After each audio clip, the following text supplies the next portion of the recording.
At number 10, population.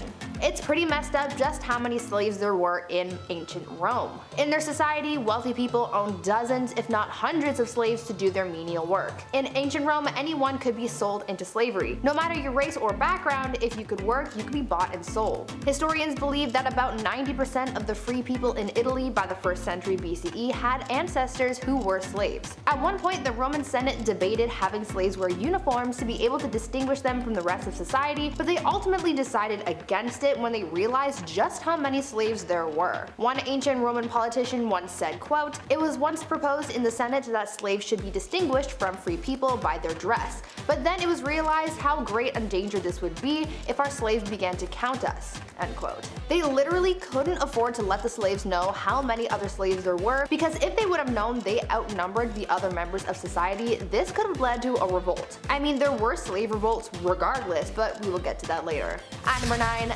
lifestyle. Ancient Roman slaves experienced different lifestyles and living conditions based on a number of factors, often linked to their occupations. Slaves who didn't have a specific skill or trade were often used in mines and agriculture, and those were the harshest conditions that they could have been subjected to. Oftentimes, they were literally worked to death, and since they didn't have any human rights in the eyes of the Romans, they were often overlooked and simply replaced. On the other hand, household slaves received more humane treatment. They were treated better by their masters, and sometimes they were able to get some money in order to buy their freedom. If they were able to buy their freedom, the slaves would become freedmen, which was a social class between slaves and free people. Before we continue discussing the hard lives of slaves in ancient Rome, make sure you guys smash that thumbs up button if you're thoroughly entertained so far, and maybe even consider subscribing to the channel to see more videos like this one. At number 8, Spartacus. At one point, a group of Roman slaves revolted, and though they eventually lost their battle, they survived a pretty long time thanks to one famous slave named Spartacus. Spartacus was a slave who escaped a gladiatorial training camp and recruited thousands of other slaves to fight for their freedom alongside him. For the slaves, Spartacus was their symbol of hope and their leader. This slave army was able to defy Roman authorities for 2 years with freedom in their sights, but unfortunately those dreams were crushed when Roman general Crassus crushed Spartacus and his army. After Spartacus was killed, the authorities came for the rest of the slaves in the army, and they were severely punished. 6,000 slaves who took part in the revolt were crucified, and this was almost a warning to the other slaves against trying to revolt again. Spartacus became a legend, but it wasn't enough to free the Roman slaves. At number 7, ownership. In ancient Rome, slavery and slave ownership was such a common practice that pretty much everyone owned slaves, regardless of social status. Even some of the poorest Roman citizens would own 1 or 2 slaves. Obviously, the more money you had back then, the more slaves you could afford. In Roman Egypt, the average artisan owned about 2 or 3 slaves each. Emperor Nero was known to have owned over 400 slaves who lived and worked in his home in the city, but his numbers are eclipsed by a wealthy Roman named Gaius Caecilius Isidorus, who according to historical records owned 4,166 slaves at the time of his death. That just gives you an idea of just how many people were sold into slavery in the first place. At number 6, freedom. Earlier I mentioned that Roman slaves had the chance to buy their freedom.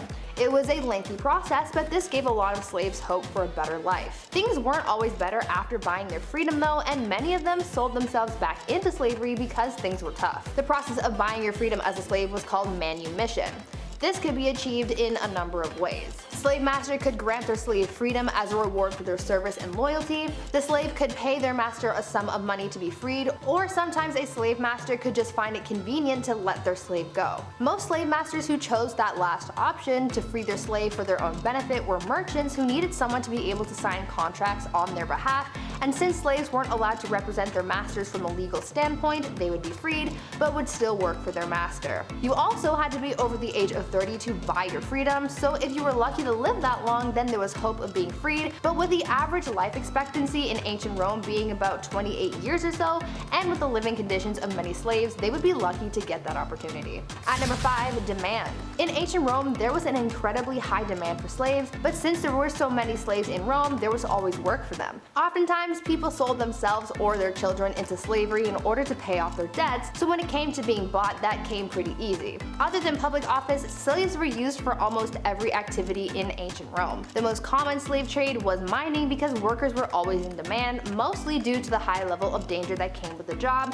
and the fact that many slaves were injured or died while working in the mines, and slave masters needed to keep replacing those who could no longer work. Domestic labor and farming were also high demand jobs for slaves back then. Back then, the law logic behind using slave labor for these types of jobs was that, quote, free labor should be used in unhealthy places, end quote. Basically, they believed that it was better to have a slave pass away on the job than a free person because it would impact their business less. At number 4, procurement. The way that slaves were acquired in ancient Rome was pretty messed up, I will say. Typically, slaves were acquired through 4 different ways. They would be brought in as war captives, as victims of pirate raids, by trade, or by breeding. During the early expansion of the Roman Empire, many war captives were turned into slaves. The pirates from Sicilia, located in what is now modern-day Turkey, did business with the Romans and supplied them with a lot of their slaves. The pirates would bring their slaves to the island of Delos, which back then was considered to be the international center of slave trading. The slave trade was such a big deal back then that it has been recorded that on at least one occasion,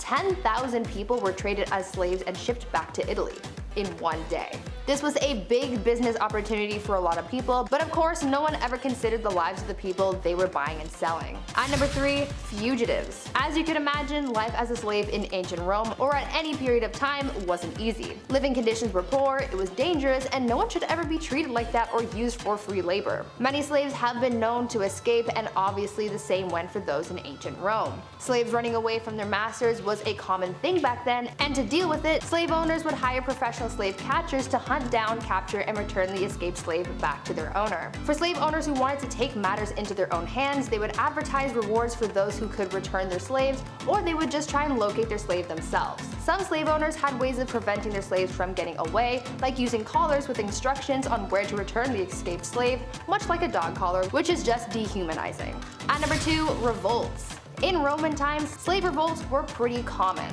There have been a number of recorded slave revolts in Roman history. I mentioned the one that was led by Spartacus, but there's another pretty famous Roman slave revolt that was led by a man named Eunice. Eunice led a revolt that happened in Sicily from 135 to 132 BCE. It is said that Eunice believed himself to be a prophet and claimed to have several mystical visions. Eunice was able to persuade a number of other slaves to follow him when he performed a trick where sparks and flames came out of his mouth. They believed that he was magical, and so they followed him to try and fight back against the Roman forces. Unfortunately, they were defeated, but the example that they set is believed to have inspired yet another slave revolt in Sicily later in 104 to 103 BCE. And finally, at number 1, totally normal. Probably the most messed up thing about life as a Roman slave was just how normal slavery was in society. I mean, the Roman people were so invested in their slaves that they continuously tried to crush their revolts, and they tried everything in their power to keep them from escaping. Even the sheer number of slaves that were in their society just shows how important slavery was to them. Back then, slavery was just an unquestioned institution. For many, it was just a normal part of life, which is actually quite frightening when you think about it. There is no recorded history of Romans ever questioning slavery in their society, and all economic, legal, and social forces in Rome at this time worked hard to try and preserve slavery as part of their society. To the ancient Romans, slaves were seen as the direct opposite of free people, which they believed was a necessary balance that they needed in their society. They never completely got rid of slavery either. Though they did try and create new rules and laws to make life as a slave more bearable, they were still bought and sold into servitude and were seen as property and lesser people. Now, before I wrap things up for today, I want you guys to leave a comment down below telling me if you would ever want to go back in time and visit ancient Rome. I'm sure there was a lot in ancient Rome that people would want to see and experience for themselves, so let me know your thoughts down in the comments. Number 10. Roman laundry detergent. So my washing machine broke this past week, which was a pain in the neck. Worst thing about it was that it broke in the middle of a load, so I had to wash the rest by hand, which made me glad we have washing machines at all. However, the Romans were a little more simplistic with their methods of cleansing the cloth. Apparently, vessels were set out in the streets of Rome for anyone to just walk up to and relieve themselves into, and once full, they'd be taken down to the local laundromat. From there, workers would mix the vats with water and pour the combo onto their patrons' clothes, proceeding to stamp the clothes until clean? Yeah, sure, clean. Number 9. the fall of Drusus. In the case of historical poisonings, it's hard to determine whether or not they were actually poisoned or just died from being old. It's usually that they're old.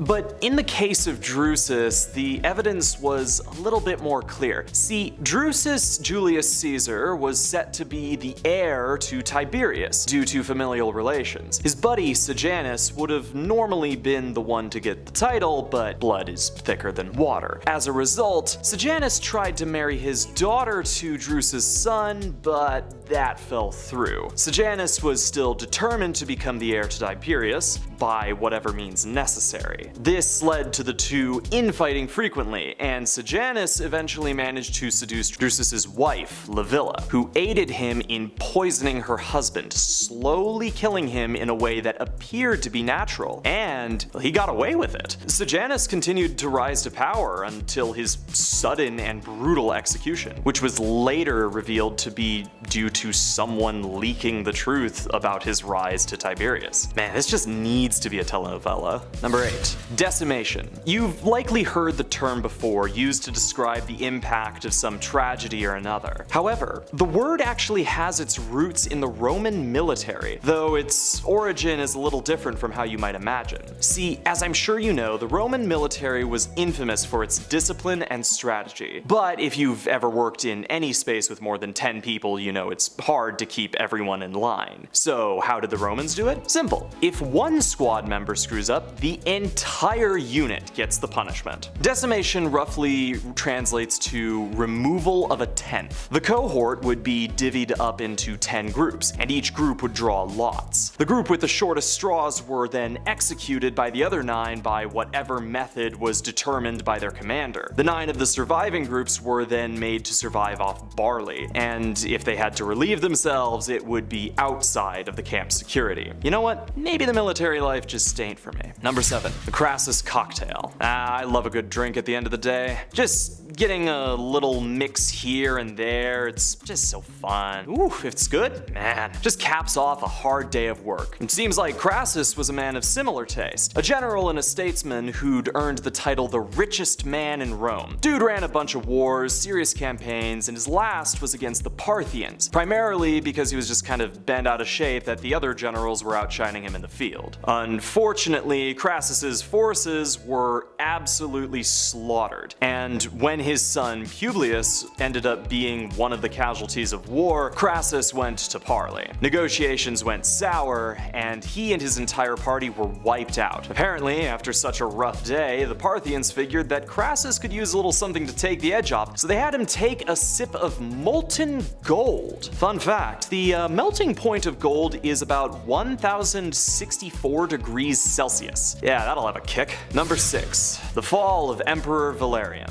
One of the later emperors of Rome, Valerian rose to power simply and ruled simply. Went to war a few times, killed a bunch of Christians, got beat up by Goths, basic Roman stuff. So when Valerian was captured by Cameo of Shapur I, it boggles the mind why they went as far as they did in making sure that this dude wasn't just defeated, they made sure his entire genetic code wouldn't survive the humiliation he received. First on the menu was for the Shapur to use him as a footstool while mounting their horses. He was then given the Crassus special, a big old bowl of molten gold right down the gullet, which may or may not have happened while he was simultaneously being alive. His skin was then allegedly stuffed with straw and dyed, hung in the Persian temple for all to see. Seriously, the dude just didn't like Christians. Chill. Number 5. Gaius Valerius Catullus rap battle. Who doesn't love a good beef? Now, Catullus was a major poet, his works moving away from the retelling of classic tales and focusing more on the telling of day-to-day life. The personal nature of his works have lived in the minds of thousands, depicting humor, romance, and the beauty of day-to-day life. However, Catullus was no stranger to critics, 2 of his biggest being another poet, Furius, and Senator Aurelius. Now, constructive critique can be wonderful for artists. After all, it's the only way that you can improve. However, Catullus seemed to take a different view, writing a poem in dedication to his critics. Commonly referred to as Catullus 16, this poem was so filthy that it wasn't fully translated until the 20th century, and even then, several lines were heavily censored in most publications. Want to hear it? Well, it reads... Number 4. Roman birth control. Romans were... well, they got around a lot. Now, unless you want to deal with the immediate consequences of a whole lot of lovin', you've gotta figure out a way to stay safe. Picking up condoms from a shopper's wasn't really a thing, and Plan B hadn't been invented yet, so what was the plan? Well, it turned out that the Romans had discovered an herb called silphium, which supposedly had contraceptive properties. Whether or not that's actually true remains to be seen, specifically due to the fact that you can't find it anymore. That's right, the Romans were so raunchy and silphium was so popular that they caused the complete extinction of the plant, the last stalk of it reportedly being given to Emperor Nero. Now in 2020 there has been a theory presented that there is a similar herb, or a relative, found in Turkey, and it could be the surviving relative of the plant, but to this day not a sprig of silphium has been found. Apparently it looks like a heart though. Aww,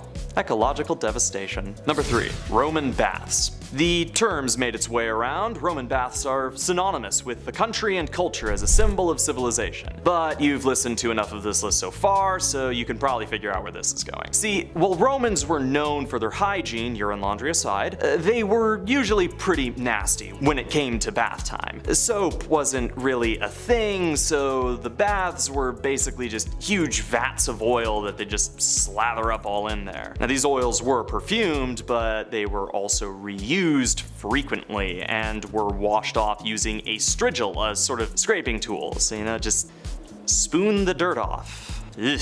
Number 2. Cato the Younger. Alright, here's a fun one. Marcus Porcius Cato, also known as Cato the Younger, was a Roman senator in the later years of Rome. A hugely influential man, his life was fraught with turmoil and strife. He was also a strong opposer of Julius Caesar's Hellenistic principles. Cato had no trouble joining the opposition on the brewing civil war. Now, during that civil war, Cato took command of a campaign in Utica, a tough campaign that he generally just planned to abandon alongside the Roman Empire. However, once they'd been defeated, Caesar moved to pardon Cato's family and allies. Convinced his end was drawing near, Cato took his life against his friends' and family's advice, stabbing himself in the abdomen. Now, some accounts claim that he actually drew out his own entrails from his body when the physicians attempted to heal him, ensuring that he wouldn't see Caesar's Rome. Maybe he knew that Caesar was planning to pardon him as well, which Cato would have considered the crueler punishment. Number 1.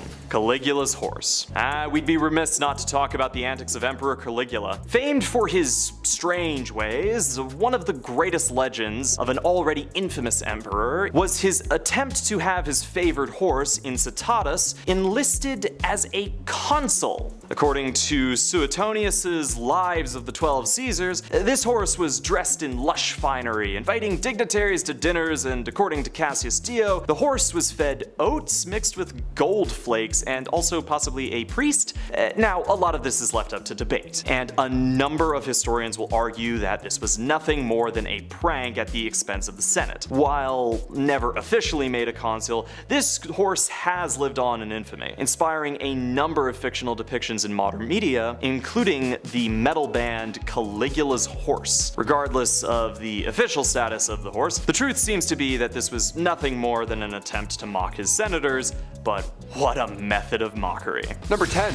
Sacred books. The Romans paved the way for many following civilizations, okay? They invented surgical tools, they invented medicine on the battlefield, and before this era, literature took the form of a tablet or a scroll. The Romans, they created the Codex. Pages stacked on top of one another, just bound pages. The reason you have homework right now to be doing instead of watching this. It's all thanks to the ancient Romans. The early Codex was bound wax, and then it moved to animal skin. This was a big step because early Christians used this new invention to produce copies of the Bible. Important pieces of history, so rightfully so, they had to be locked away from the public. Now, back when King Tarquin ruled Rome, a local woman offered the Etruscan king 9 books. Now, these books were ignored at first, but upon its second glance, the beat-up manuscripts foretold the rise and fall of Rome. So, for most of its time, these spoiler-filled manuscripts were held in the Temple of Jupiter. So if anybody wants to do National Treasure 3, I have some ideas, just saying. We could do like 9 installments. And number 9, corrupt fire department. Oh, here we go. When we think back to ancient times, it's not long before we come across an ancient blaze or some ancient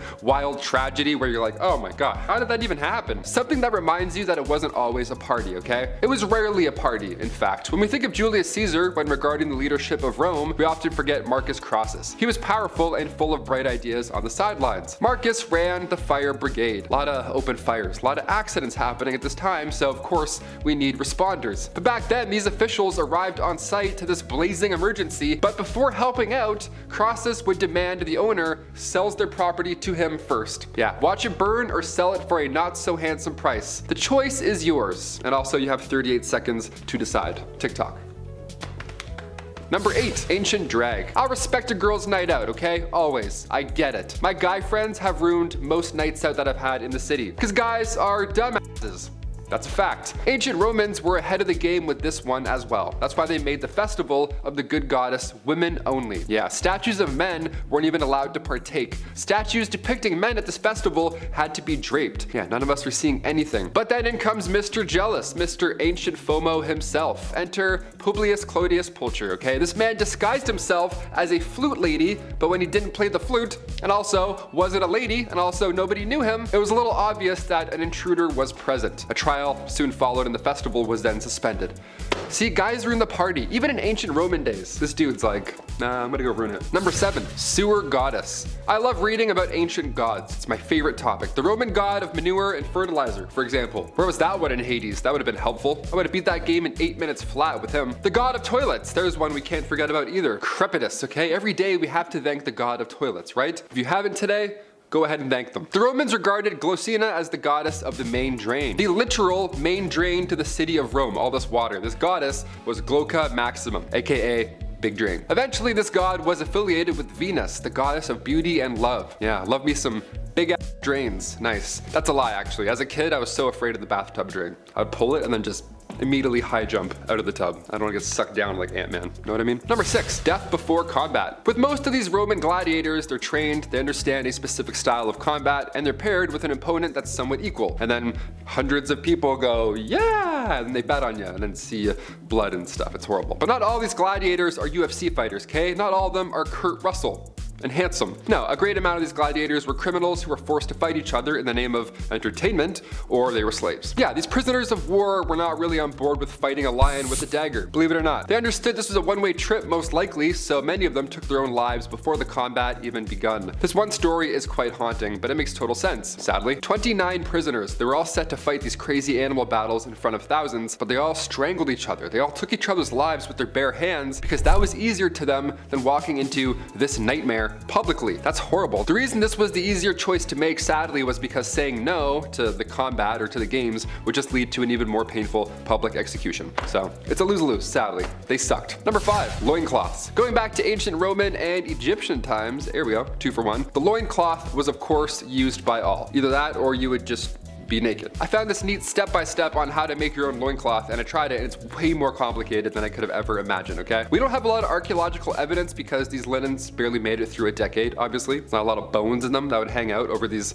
thousands of years. But ancient Romans would often use leather to make underwear. Can you imagine that? Hot goat skin wrapped around your waist in the sun? Oh, I need baby powder just thinking about it right now. We still use leather today when it comes to undergarments and, you know, zippers and stuff, but that's for another video. We'll get to that another time. Number 4, cesspools. Hey, here's a note. If you're gonna make a massive castle, you need to know where not to build certain rooms, in case you're building a castle. Anyone watching? Like say over a cesspool, as an example. Yeah, don't build anything heavy over here, or else let's talk about it. Cesspools were often placed under floors, which makes sense because, you know, gravity and life and stuff. But you need to make sure those floors are supportive enough, period. That's it. Or else this will happen. Back in 1183, the emperor of the Holy Roman Empire had a dinner in the palace of Erfurt. But in the main floor of the main hall broke open, resulting in a bunch of dinner guests falling through said floor, with even a few drowning again in said cesspool. Yeah, it's a horrible way to go. And then again in 1326 in England, Richard the Raker had just sat down. The guy hasn't even started his meal yet, and then again the floor beneath him broke and he fell through and drowned in a cesspool. That's like the worst way to drown too. I'd say chamber pots were safer, but when it comes to waste, out of sight, out of mind. Sadly, just get that shit away from me. Just downhill, Get it out, or else we'll drown in it, probably. Number 3, Roman shampoo. Okay, when my hair grew out over the pandemic, I had a panic attack. I don't know what the f to do. I had a huge wake-up call. I've never had long hair before. I didn't know what to use in this mop. I still don't. Clearly, evidently, all I had growing up was the classic 4-in-1 shampoo for guys. That wasn't working out at all. That sucked. I needed some curl cream, okay? Separate jars of items, not just a 5-in-1 with mouthwash on your head. Those aren't good. Those don't do anyone any good. But the ancient Romans, they didn't have Head and Shoulders back then. What did they do? Well, sometimes nothing. They would dip their hair in cold water, and at public bathhouses also, very public, then they would rub and scrape away oils. Lime water was also used to wash your hair, but that was just as useful as lime wire. Sometimes Europeans wouldn't even use water at all to clean their head. They would rub their head with bran, like just a loose bran, before bed, and then they'd brush it out with a comb in the morning. Yeah, bran. I used dog shampoo once by accident. I thought that was bad. Bran?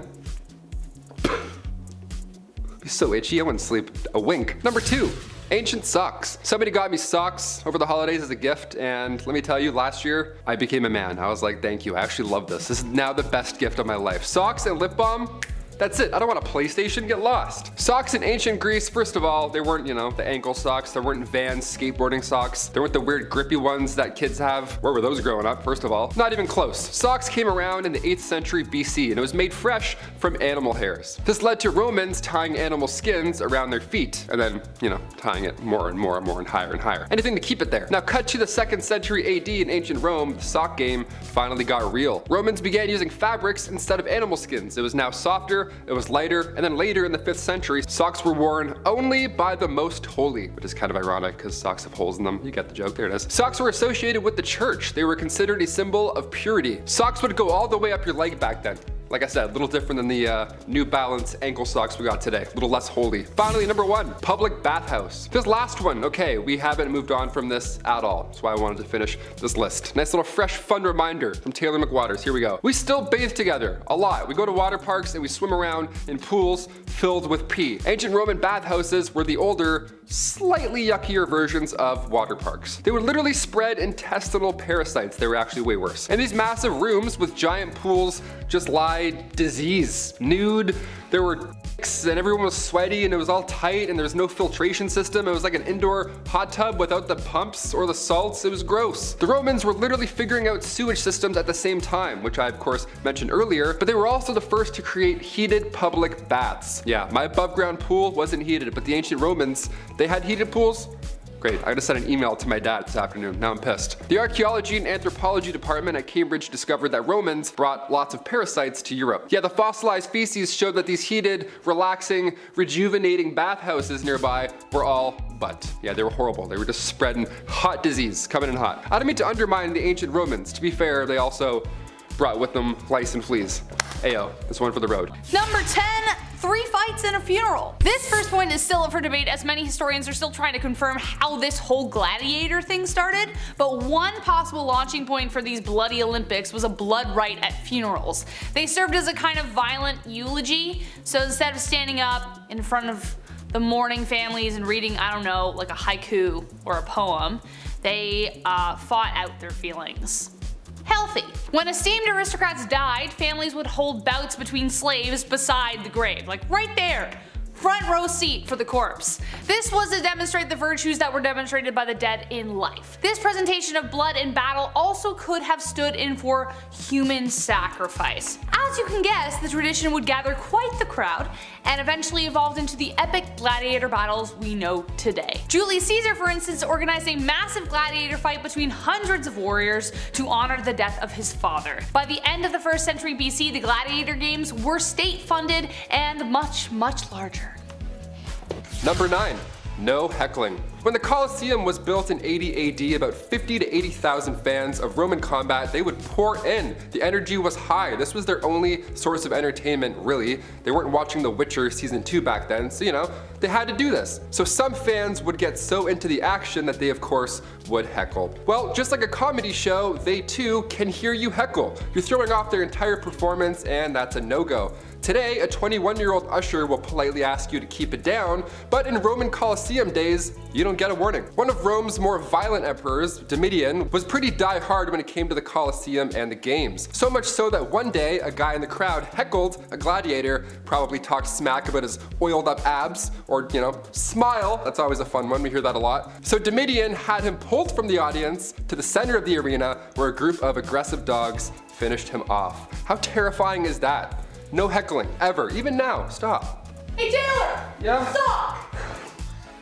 Number 8, vegetarians. So believe it or not, the diet of a gladiator was largely vegetarian, though it wasn't really like they had any choice. It was expensive to keep these fearsome warriors, and meat wasn't always easy to come by, so they had to fill in the gap with other sources. Based on the excavation of 22 gladiators, their bones revealed that their typical food was wheat, barley, and beans. How they could tell this from their bones, no idea. Science, man. There was little sign of any meat or even dairy as well. However, they did drink another kind of mysterious substance. This study was carried out by the Medical University of Vienna in Austria and the University of Bern in Switzerland. And not only did it reveal the aforementioned vegetarian diets, it also showed evidence that they consumed a health-boosting tonic made out of plant ashes. It can be compared to the way we consume magnesium tablets or vitamin C. It was believed that it helped restore gladiators after a battle. Now obviously 22 is a pretty small sample size, but hey, that's still at least that percentage, so. Number 7, death before combat. With most of these Roman gladiators, they are trained, they understand a specific style of combat, and they're paired off with an opponent that's somewhat equal. But not all of these gladiators are UFC fighters. Not all of them are Russell Crowe, okay? A great amount of gladiators were criminals who were forced to fight each other in the name of entertainment. These prisoners of war were not really on board with fighting a lion with a dagger. They understood that this was probably a one-way trip, so many of them took their own lives before the combat even began. This one story is haunting, but it makes total sense. 29 prisoners were all set to fight these crazy animal battles in front of thousands, but they all ended up strangling each other. They took each other's lives because that was easier to them than walking into this nightmare. That's horrible. The reason this was an easier choice to make was because saying no would lead to an even more painful and still public execution. Number 6, aphrodisiac. The fanaticism around gladiator warriors was like the fanfare around the Beatles, the Stones, and Justin Bieber, like all around, all combined. You might even argue that they were some of the very first celebrities, and that was mostly due to their sex appeal. They were sex bombs. Ooh, beefy men. Yeah. Roman women believed that even their sweat was an aphrodisiac, like Old Spice deodorant. The gladiators won massive fame and even had their own action figures, as children would make their clay dolls emanating their favorites. Their image would be placed on walls in public spaces and even endorsed products. Women wore hair jewelry dipped in gladiator blood or mixed their sweat into hair cream or cosmetics. To have a dream about one was said to foretell a fortunate marriage. There was even graffiti in Pompeii that depicted one fighter who would catch women in his nets at night, like a sexy boogeyman. Ooh. Number 5, blindfolded. Remember that last scene in the movie Dodgeball when Vince Vaughn blindfolds himself and then still wins somehow? What a moment in time. There were no dry eyes in the entire theater. But what if I told you gladiators would also pull this trick off? Yeah, in order to get crowds to return to these massive death events, they would need to change the formula up from time to time. Sometimes they would have cheap beer nights, which helped, but a new idea that worked was referred to as andibada, where gladiators wore blindfolds during combat. They would also leave the armor inside, yeah, sometimes just battling in sandals and cloth. And you thought Marco Polo made you anxious? They would save these events for the more brutal criminals, so people weren't just forced to, wrap up their eyes and shake their legs into an arena. It was, they were bad, so it's kind of like, it was fine, I guess. Number 4, women fought as gladiators. This was news to me. I wouldn't do it because tiny. As we might have already established, gladiators were usually built from slaves, warriors, and sometimes even volunteers. Good for you. And apparently women were not exempt from that. Female slaves were quite frequently condemned to face their fate in the arena, though some volunteered because, there were Xena warriors. Some of the time it was as genuine contenders, while some were sent simply for the entertainment or embarrassment. Emperor Domitian, for example, loved to pit women against people with dwarfism because he thought it was funny. Neither the women or the little people were taken seriously, as few appeared to have proven themselves in combat. However, some still did, rest assured. The timeline as to when they started doing this is unclear, but there are records of at least 2 women referred to as Amazon and Achillea. Epic names, right? Whoa. They are depicted on a marble relief dating back to the 2nd century AD, and it says that they fought in an honorable draw. Women also joined in the animal hunts, but by 200 AD their participation ended when Emperor Septimus Severus banned them in the games. Damn you, Severus Snape! Number 3, nets for weapons. When you're walking into that arena, you're eyeing down this 8'6" beast in front of you. He has like 12 abs. It doesn't look good. His name's Gore or something terrifying. You're gonna want a Nerf bat or 2. You're gonna want a weapon. Now, weapons in the Colosseum were a necessity, of course, but can you believe some gladiators would use nets to fight? Nets. Yes. Yeah, nets, like they're catching butterflies or co-hosts. This class was referred to as the Rhetari. Now their combat style was built around the ways of fishermen. Yeah, Popeye versus Maximus. Place your bets, people. Realistically, these warriors looked a lot more like Aquaman. They would fight with a trident and a net. They would take their time. They would avoid these mighty swings from these big dudes. And then when the time was right, they would just go zzz, and then they would just poke the shit out of them with a trident over and over in hopes that it would, end. It helps to be quick, but if you've seen Game of Thrones, you know that spears don't always work. Number 2, are you not entertained? Great title, I know. Fun fact, gladiators for the most part didn't actually try and kill each other in the ring, just like wound. Yeah, take a second to digest that beside the Hollywood movies you know and love. But the truth was, gladiators had a code they had to follow, and killing each other wasn't a part of it. Why? Well, because gladiators were expensive investments, and seeing your prize fighter that you've forked hundreds and thousands of dollars into die in a fight would hurt your wallet big time. Also, most of them knew each other and were besties, so they didn't even want to. Contests were usually single combat between 2 even opponents, and referees oversaw the whole thing. If one got injured enough, the ref would probably just, call it. Often enough, the bout would end after both participants gave an entertaining show and would leave with honor. They were like, yeah, you're entertained, good, we're gonna go, right? Cool. However, their life expectancy was still short. Historians estimate that gladiators had 1 in 5 or 1 in 10 chance of ending up dead after the bout, either from being killed or wounded, gangrene, the whole deal. And finally, coming in at number 1 spot, naval battles. Okay, so I mentioned the Aquaman gladiators with the nets and the, pokey poke tridents. That's absolutely insane, but have you heard about the staged naval battles? What a spectacle this would have been. The Colosseum was once flooded, which I'm sure took a hot minute or 2. Then these ships would come out, and then it would be like medieval times, but with a splash zone, right? These ships were designed to resemble these vessels from famous battles, but the bottom of the ship was flat because the water was only 5 feet deep. Can't have the bottom of the ship scraping against all that sand and bones and stuff. No, you'll get stuck. The water was only 5 feet deep, so obviously they couldn't use real ships. It wasn't always violent reenactments either. Sometimes they would fill the Colosseum and nude synchronized swimmers would come out. Nice. Nothing like an in-ground pool filled with gladiator bones. Also, goggles weren't invented until the 14th century, so yuck. These naval battles were doing so well that Emperor Domitian devoted an entire lake to them. It's kind of like Harry Potter Goblet of Fire. They would just go to this lake and then watch these insane battles or performances, Hashtags Slytherin, I don't know. Once the shows moved over there permanently, they then used the floodgates and trapdoors to hide animals inside of. What a nice upgrade. What a show. Also, this is terrifying. To us.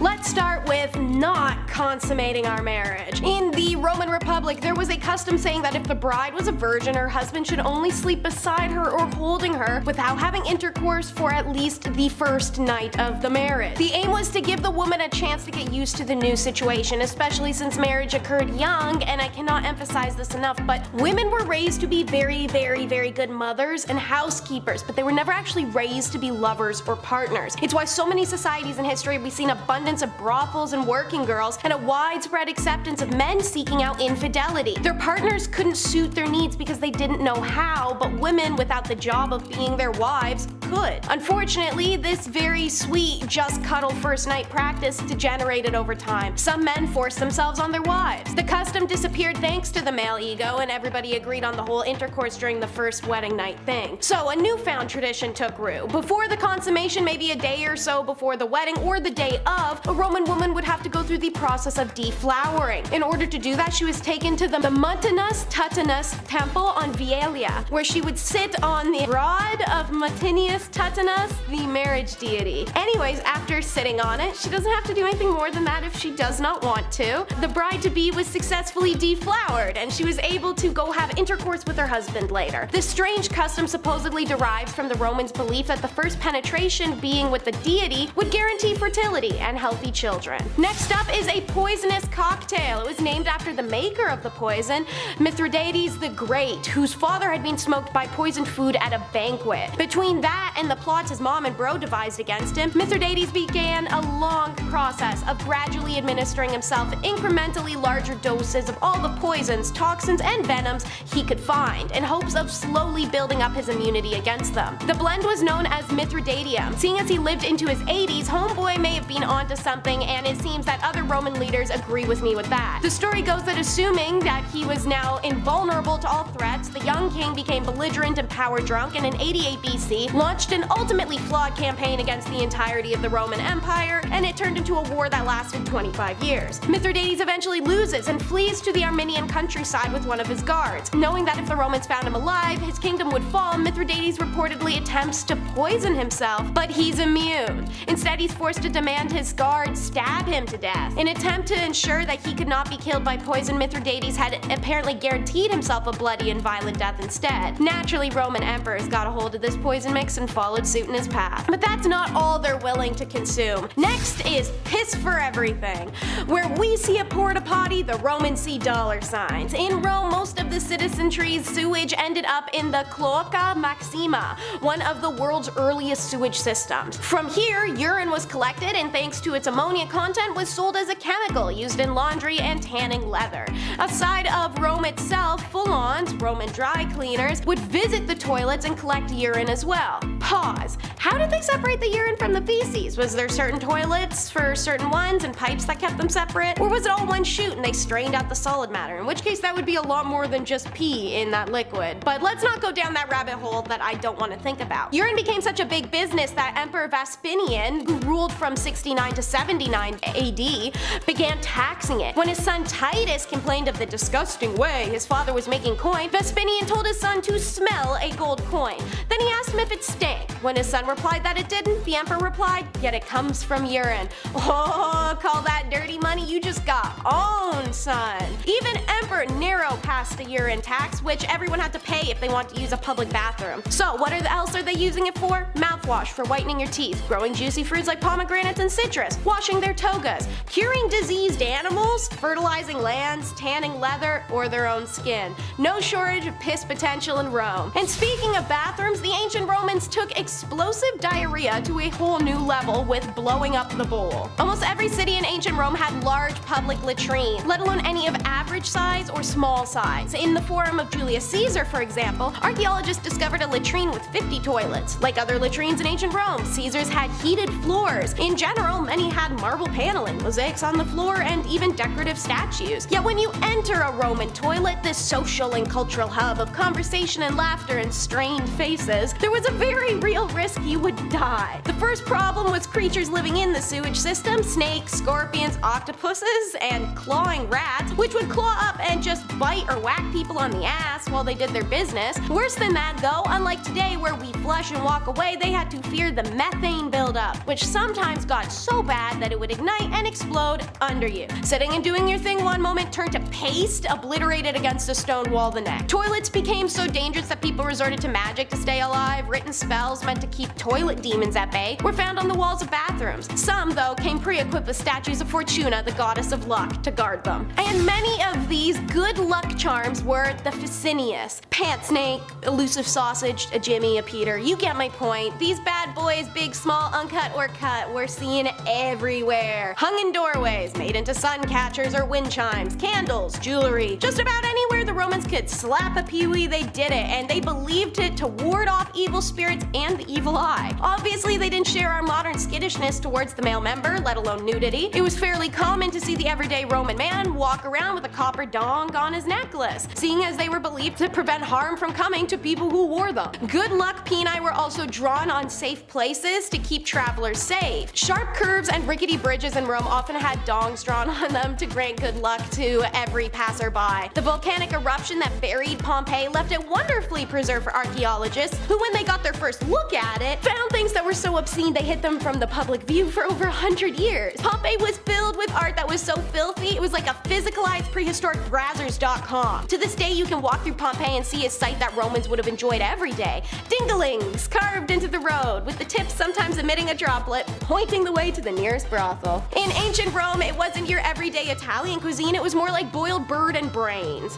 When one thinks of Italian food, we usually already aren't thinking correctly. Pizza was never made by them, the pasta most of us eat is totally incorrectly made, and we're drinking cappuccino wrong. But you definitely wouldn't guess things like fried dormice or flamingo, peacock, and nightingale tongues, lamb brain, sow's womb, and more. For flamingo and parrot in foniocotero, a dish I can't pronounce, you would scald the flamingo, wash it and dress it, put it in a pot, add water, salt, dill, and a little vinegar to be parboiled. Finish cooking with a bunch of leeks and coriander and add some reduced must to give it color. No idea what that is. In the mortar, crush pepper, cumin, coriander, laser root, mint, rue, moisten with vinegar, add date, and the fond of braised bird. Thicken, strain over, and cover the bird with the sauce and serve. Parrot is prepared in the same manner. Anything toddlers or grown North Americans would dislike from an animal was the favorite of the Romans. Many ancient Roman dishes are now famous in other countries, such as haggis, the national dish of Scotland, and foie gras, which the French have perfected. That's because the Roman Empire was vast, and when they conquered other countries, they brought snack. Fun fact, if you had dinner and were an invited guest and brought along somebody who wasn't necessarily invited, this person was called a shadow or a parasite and would sit at your foot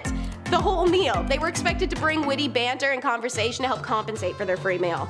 On the topic of weird eats, how about a celebrity diet? Gladiators, godly men of battle arena who were revered in the heat and ignored in the streets. But no matter how lowly the status, something about that battler's blood was desirable. Several Roman authors report people gathering the blood of dead gladiators and selling it as medicine. Strangely, some Roman physicians actually report that this treatment worked. They claim to have seen people who drank human blood recover from their epileptic fits, and that was just the civilized approach. Others would pull out the gladiators' livers and eat them raw right there in the arena after he dropped. When gladiator combat was outlawed in 400 AD, people kept the treatment going by drinking the blood of decapitated prisoners. So while the gladiators who lost became medicine for epileptics, the winners became aphrodisiac. In Roman times, soap was hard to come by, so athletes cleaned themselves by covering their bodies in oil and scraping the dead skin cells off with a tool called strigil. I'll teach you more about that. Usually the dead skin cells were just discarded, but not if you're a gladiator. Their skin and sweat scrapings were often put in a bottle and sold. Often this was worked into facial creams that women would then rub all over themselves, hoping the dead skin cells of a gladiator would make them irresistible to men. And there's no way I wasn't going to talk about it on its own, scraping off the layers. The grooming habits of ancient Romans were a strange mix of activities that we might recognize from our modern lives, and routines that are completely foreign to us. For example, this tool called a strigil, which resembles more of a horse's hoof pick than a human grooming tool, was used by the Romans and the Greeks of ancient world to scrape sweat and dirt from the body. People who engaged in strenuous physical activity were prone to accumulating large amounts of sweat and dirt, and were most likely to have this item in their possession. And it was most likely to be used to clean the skin before bathing, so as to not muck up the water more than necessary. Some would lather up in olive oil to help the scraping process. If you're no gladiator, that olive oil isn't going to be funneled back into a jar to sell, but rather for someone else to lather up in and use to scrape later. Public bathhouse luxury. Next up are the burial clubs, because death was an integral part of life for the Romans. Why not make a club, cult, whatever for this too, like they did for literally everything else? From the creation of Rome until about mid-2nd century AD, cremation was the most common burial rite, after which the preferred method was actual ground burials. Shockingly, having your body baked was cheaper than a fancy box in the ground, so when cremation went out of the style, Rome's poorest were often tossed into pits called puticuli, meaning to rot or decompose. These pits held a mixture of human remains, animal corpses, garbage, and excrement. Some of them were large, containing 24,000 corpses each, and they'd be left open until full enough. This wasn't the best way to be buried, so anyone who could afford it would join a burial club. A burial club was a group that charged monthly dues of 100 sequestries and a jar of wine for new members. And when one of the members died, you would all pool the club's money together to bury that member. Some of these clubs had mixed membership of serfs, unfreed, and freed people. If someone took their own life, however, it was considered a forfeit right to a funeral. In addition to burying any dead members, the other main activity of the club was to hold a series of feasts every other month to honor their dead. Some of the dues were used to fund those feasts, and each one, several members, were responsible for providing a certain minimum amount of food for the sad potluck. Imagine that. Thea, I know you're still mourning Patroclus, but don't forget it's your week to bring in potluck figs and olive salad. Seriously. And of course, what completes a funeral more than a weirdly perfect replica of the dead person's face staring at you? It's death mask. The Romans celebrated the life and accomplishments of prominent men with marble busts, dedications of buildings, and grand tombs. One rather obscure crafted memorial overlooked because the artifacts have not withstood the test of time are Roman death masks, or as they're commonly referred to in Latin, imagines. Made of wax, they were unquestionably created when the man was in between 35 and 40, and that's when he had attained political office or ADL of city clerk. The new mask would join the older ones in the atrium cover, where it would remain for display until that person's death. The date at which the masks were first introduced is difficult to determine, but they were already well established by the 2nd century BC, and they continued to be used into the 4th and perhaps as late as the 6th. The masks were then kept in the family throughout the generations and often displayed in the main halls of the house. At a funeral procession, the masks of the ancestors were worn by current family members as a way of preserving their memory. Polybius describes the funeral of an illustrious man and the role of his imagines. When any distinguished member of the family dies, they take the death mask to the funeral, putting them on men who seem to bear the closest resemblance to the original in stature and carriage. Penn Museum worked with 4 graduates and a career sculptor to recreate these masks, as you can see on screen. The group used only the tools and materials accessible to those in ancient Rome, and the mask came out really well. So quite literally, like the opening scene in the campy Paris 2004's House of Wax, the Romans were making wax faces. Kicking off the list at number 10, party hard. The term boot and rally was added to the Urban Dictionary in 2002, but Romans were riding that wave out a long time ago. They knew how to get down. Well, rather, they knew how to get it up. Ancient Romans would often make themselves puke in order to continue eating and drinking. How gross is that? What would normally be a red flag at a house party was actually a sign of respect back then. But it was business. These parties, these long, exhausting banquets, attending these was a sign of social standing. So you wanted to be around the longest. You wanted to drink the most, dance the most, and, grossly enough, puke the most. Those are the coolest Romans in town, apparently. It was so normal that you would excuse yourself from dinner and be like, excuse me, go to the vomitorium, great name, right across from the dining room. I'm sure it's a great breeze rolling through there. But then you'd go in this room, grab a feather, and then tickle thy throat, and then make room for even more lobster. What a treat. Birthday parties were never so disgusting. Number 9, gladiator blood.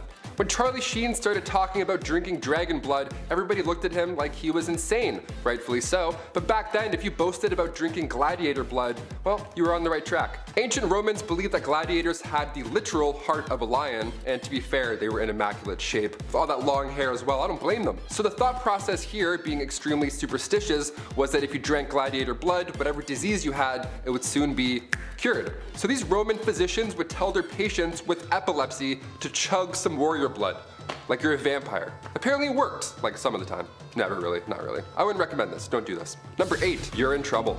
Recently, we did a list on dark medical practices used in history, and in that list we talked briefly about how urine was used by ancient Romans to whiten their smile. Lovely. Fresh breath guaranteed. Well, to dive deeper into this gross fact, Romans also used urine to wash their clothes. So after they were done washing up, they would mask the smell, or at least try to, with fragrant leaves. They would use bay leaves and just rub it all over themselves, which is interesting. They didn't use soap because the amount of ammonia used in urine, well, it did the trick.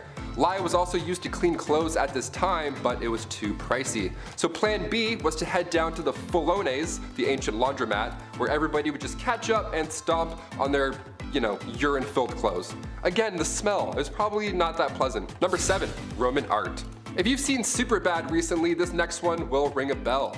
I grew up watching Art Attack, okay? The British dude, Neil Buchanan, with his aggressive sidekick head that would just yell at you all day. What a fun way to learn how to draw. Well, back in the 18th century, when excavations took place in the city of Pompeii, they found lots and lots of art with a similar eggplant theme. I'm trying not to say what I really want to say here, people. Genitals carved everywhere. Carved, I said, not just like, drawn in Sharpie, carved in the streets, carved in the walls, just under a street sign, you'll see one of these, just popping out at you. Hello. Just generations of genitals. Rich history, folks. The phalluses of Pompeii. Imagine tripping over one of these. You do that thing where you look back to see what you almost rolled your ankle on. Imagine looking back and seeing that in the ground. I'd be like, okay, we're just gonna keep walking. Many tour guides like to say that they all point and lead to a brothel, when in reality these were actually just for good luck. They didn't really have a purpose other than good fortune. These symbols were to ward off the evil eye. Most folk kept these outside their front homes, right next to the mailbox. That's great, it's a good spot to put it. Number 6, new hair, new me. Glowing up these days is quite easy. Change your hair color up, throw on some jorts, listen to Adele's new album, Bob's Your Uncle. It works. It always works. But if you were an ancient Roman and you want to show off the new you to your ex, maybe at the vomitorium party, how would you change your hair? How would you do it? Well, it was common, but the way they used to get it done was all but. Romans would have to use goat fat and beechwood ashes to bring out those highlights. Maybe it's goat fat, maybe it's Maybelline. Again, like those crazy parties, this was a symbol of status. If your hair didn't reek of goat fat, who even are you? Get out of here. Emperor Claudius III, his wife Valeria, apparently she once dyed her hair blonde and then painted her entire body gold and then had a contest to see who could hook up with the most Romans in one night. I feel like this would have been a really good reality TV show back in the day. Number 5, bathroom hangouts. Bathroom lighting is key when you go out. Those 1 a.m. selfies never looked or felt so good. Ancient Roman times, hanging out in the bathroom with your friends was quite common, but they didn't have any neon lights or quotes and selfies. It was just a lot of bricks. Oh, and also, it smelled really bad. They didn't have the Charmin Ultra less is more lifestyle. They had to use sticks with sponges to wipe. And yeah, of course, they also had to share. Socializing in these ancient toilets was like socializing at a Starbucks. It was normal. You would spend hours here and you got done, literally. Groups of Romans would discuss business, politics, military strategies, all the while a dude's in the corner just like going to the bathroom. Romans believed the goddess Cloacina was the guardian of the toilet drain system. Cloaca Maxima translates to big drain. I guess when you invent the flushing toilet, you can call them whatever you want. Just don't call any meetings there, perhaps. Might be a good start. Number 4, no soap. Sometimes you're in a rush, it happens. You don't have time to shower, so you do the classic spray yourself with cologne and then hope that you fool the world. It's a smart move, but the ancient Romans were way ahead of you. While they didn't clean their clothes with laundry detergent, it's not shocking to hear that they also didn't use soap to wash their bodies.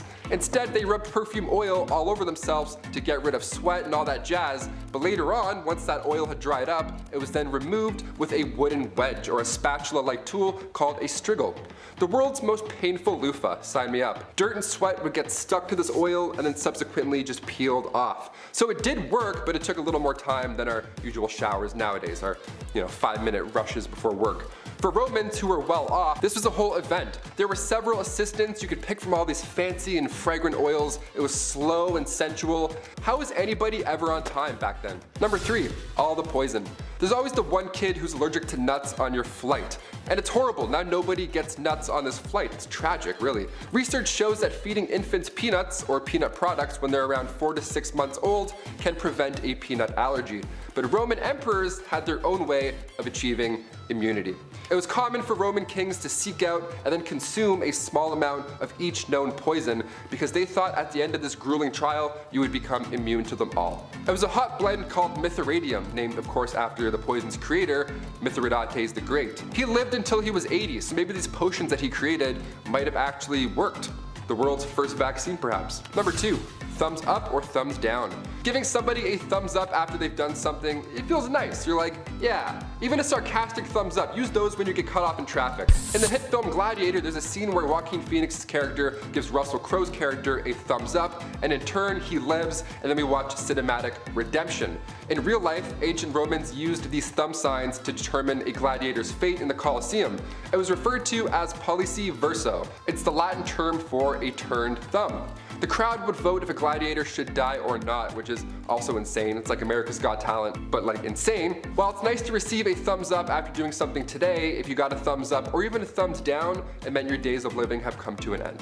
And finally, number 1, animals in the arena. In order to spice up the classic fight and clashing swords till death action, sometimes gladiators would be put into the arena with an animal instead of another human being. Were they squirrels, maybe an opossum, or were they tigers or elephants, bears, lions, leopards, hyenas, wolves? Oh my god, they didn't win these often, did they?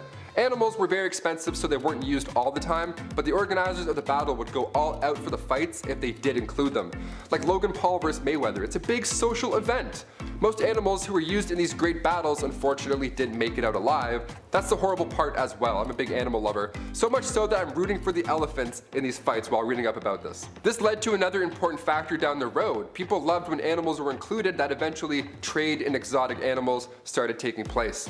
This quickly took the hippo from the Nile and made them extinct. Now cut to today, thousands of species are going extinct. Number 10 is the annual exorcism that renders the whole month of May unlucky for marriages, hence the proverb, bad girls wed in May, aka Lemuralia, a whole private behind closed doors holiday dedicated to kicking ghosts out of your house. It dates back to hella pagan times, the 6th century BCE, and only seemed to tamper out around the 3rd. Held only on the lucky dates of May 9th, 11th, and 13th, philosopher Ovid tells us in his writings Fasti that Romulus began this tradition to appease the restless and angry spirit, otherwise called Lemures in Roman times, of his brother whom he killed. The head of the household was responsible for getting up at night, washing his hands in spring water, and walking through the home with his hands like this. He would either take a mouthful or handful of black beans and then spit them or throw them over his shoulder to the hungry spirits, repeating the following incantation 9 times. I send these with these beans, I redeem me and mine. While dad is doing that, give your kids some pots and pans and tell them to reenact Stomp. The household member's role is to clash bronze pots while repeating, ghosts of my fathers and ancestors, be gone. The householder washes his hands in spring water 3 times, rinse and repeat for 3 days, pun intended. The Lemuralia was meant to help those family members who had died in circumstances that prevented or delayed their admission to the afterlife. This could be dying before your time, or through sudden disease, war, misadventure, or a circumstance that would prevent a proper burial. On the 3rd day, they lighten the energy a little. A merchant's festival and fair was held to ensure a prosperous year for business. Number 9 is how Rome couldn't handle when badass Carthaginian general came a-knockin'. It's the Hannibal invasion. The Carthaginians had lost Rome in the First Punic War, and that was no picnic for anyone involved. The fragile truce called between the nations of Rome and Carthage was tenuous, and Rome was taking more and more control over the Mediterranean Sea by the day, which both economies heavily depended on. Just like in a movie, from the shadows of the concerned Carthaginians came Hannibal, the hot new young general on the scene and the son of Hamilcar, one of the best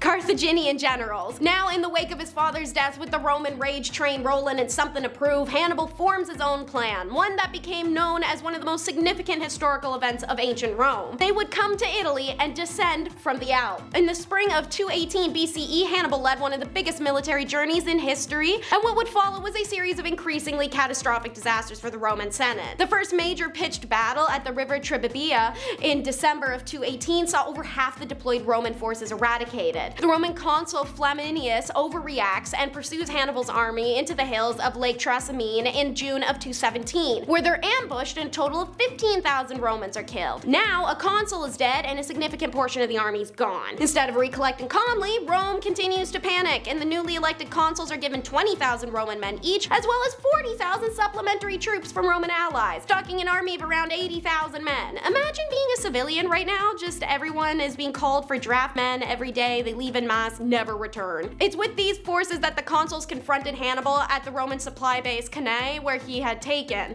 But they did it without taking into account the flat terrain, heavily favored the Carthaginian cavalry. Lo and behold, it's a downright killing spree, and out of the 80,000 men who fought, only 14,500 Romans escaped death or captivity. Let's talk about some more Roman political fumbles. In number 8, the year of 4 emperors. Nero, the emperor who started started his reign fabulously only to end it universally despised, was the first emperor to definitively take their own life. He did this with a lot of pomp and flair, but also without leaving an heir. This set up an immense power grab into motion, leading to the year of 4 emperors in 69 AD. So let's do a credit run for these guys, shall we? Galba, who follows Nero, pretty much killed every distinguished man without a trial for petty differences. But then, when the people of Rome called upon him to punish 2 corrupt legions, he gave them honors and promotions. He also allowed his friends to wield taxation and condemnation as political favors. He gets killed by his own guards and his body laid in the street until a common soldier sawed its head and delivered it to Marcus Salvius Otho. Otho, now elected emperor, immediately has Vitellius on it, refusing all offers of peace settlements and demanding a battle. Otho loses 40,000 men to him, and the man who tells him this takes his life at Otho's feet. Otho couldn't tough it, so he said goodbye to his loved ones, dispersed his wealth, took his own life. The Senate immediately hands Vitellius the throne to spare themselves more battle. Was a gluttonous dirtbag. Disregarding democracy, he mimicked Nero in setting himself up to be the supreme power. He held his position for 8 months before the founder of the Flavian dynasty, Titus Flavius, suddenly had the legions of Syria, Alexandria, Moesia, Pannonia, Illyricum declaring him the emperor, and the terrified Vitellius disguises himself with rags and tries to escape the city, but fails. Next is the emperor who essentially lived as if in a cartoon. Number 7 is Caligula's reign. Living in Rome at the same time as this guy would be a nightmare on the sole basis alone. His favorite phrase was, "Remember, I have the right to do anything to anybody," because that is what you want to hear from your leader, and he was someone who took it quite literally. This included banging his friends' wives, or the torment and subsequent killing of high-ranking senators who dared to disagree with him. He even turned killing into a sport and just attacked people at random.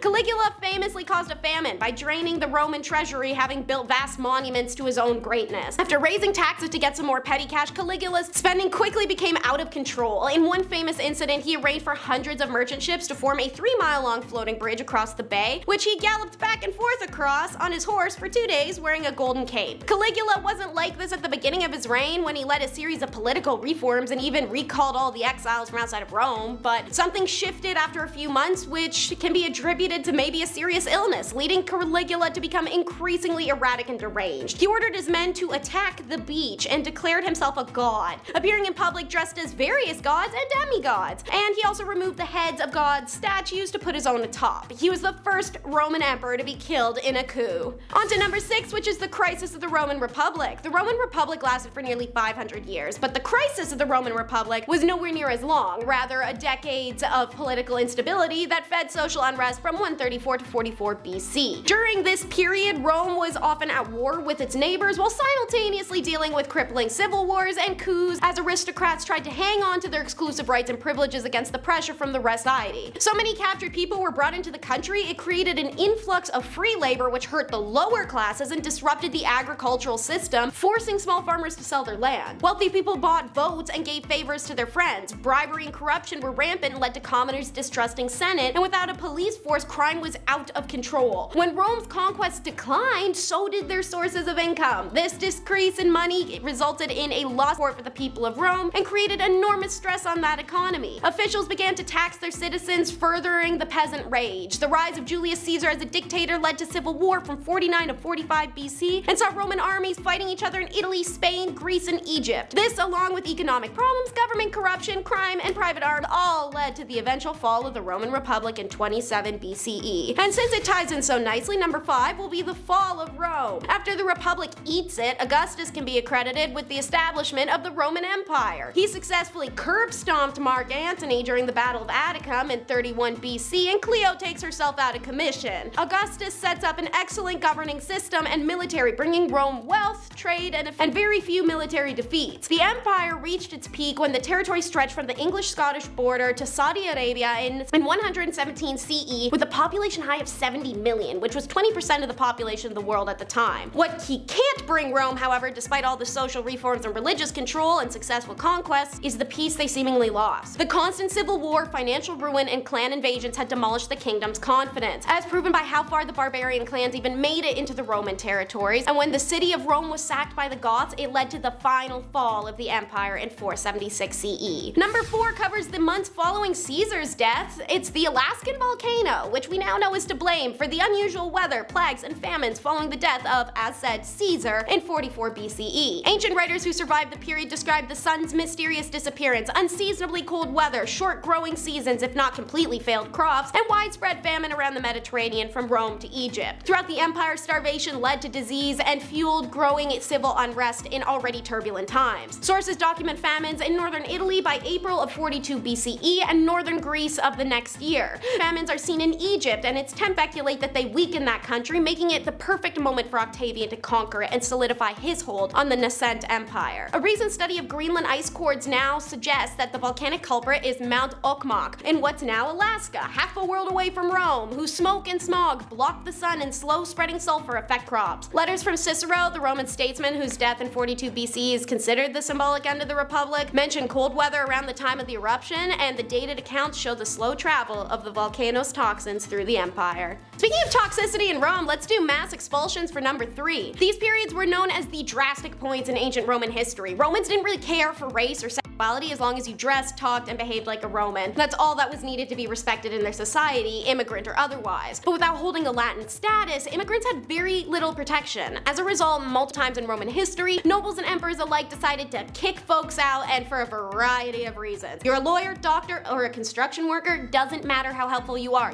out. Don't have a homeland to return to? Doesn't matter. Naturally, thousands would starve just outside the kingdom's gates for that reason. However, a mass expulsion could calm angry Roman citizens looking for someone to blame during a famine, war, or plague. Generally something or anything that would cause shortages. Religions such as Judaism or Roman paganism was often a target for expulsion, as seen in 98 BCE and 177 BCE. Professions could also be targeted. Cicero writes of an expulsion of philosophers in 126 BCE. It may not be right, of course, for one who is not a citizen to exercise the rights and privileges of citizenship, and the law on this point was secured by 2 of our wisest consuls. Still, to prevent foreigners from enjoying the advances of the city is altogether contrary to the laws of humanity. In a time of famine, Suetonius talks of how Augustus expelled owned people and gladiators. Once indeed a time of great scarcity, when it was difficult to find remedy, Augustus expelled from the city the laborers that were for sale, as well as the schools of gladiators, all foreigners with the exception of physicians and teachers and a part of the household servants. And what better to follow up expulsion than something that caused one? Number 2 is the plague of 165 AD, whose victims would fall to fever and chills with diarrhea starting red that turned black within a week. During that time, black pockmarks would scab their bodies to peel off and leave deep-ditched wounds. Towards the end, people would even cough up or excrete scabs that had formed inside of them.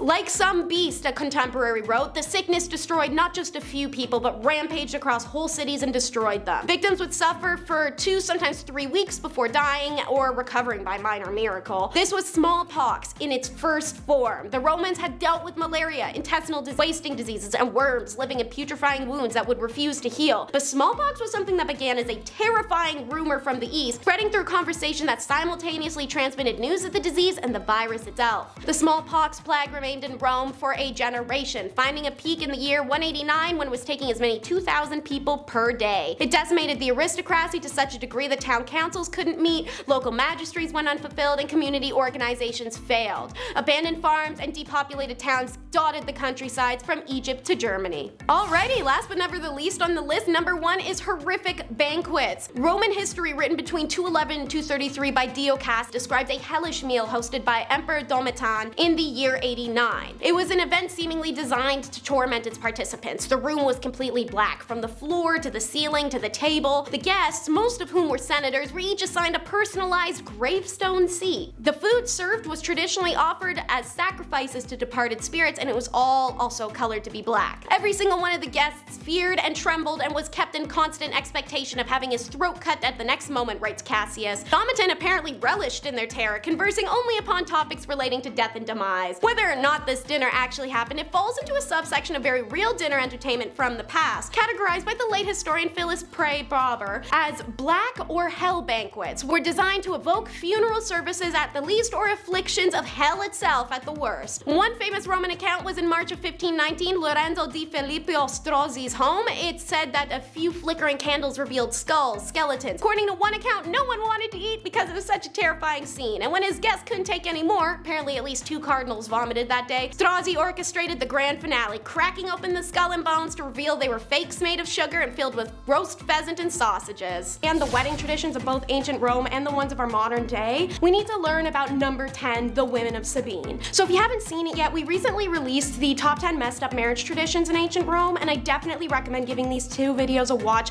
consecutively. As in that one, you'll learn more about the traditions and the ceremony itself. This video, more nitty gritty, baby. So, to recap, this story first takes place when Rome was first established, like fresh off the press, just a small military settlement in 753 BCE. As a result, its entire population was men, which, don't get me wrong, Roman soldiers could work with the same way Greek ones could, but because their mommies had done all the work for them their entire lives and now they can't wash dishes or even a shirt, they sought out replacement mommies, aka wives.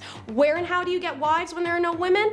The answer to that question was to steal any women of childbearing age from the neighboring township of Sabine. These women were ripped from their mothers and fathers and carried in large processions back to Rome, where they were forced into marriage via physicality. Their fathers, brothers, and former husbands came to wage war and win the women back, but the women of Sabine felt it was too late. Now forced into motherhood and marriage to the soldiers, the women of Sabine throw themselves in between the evil men who are now the fathers of their children and the men who they'd been stolen from, begging that bloodshed end, wanting to live neither fatherless nor widowed.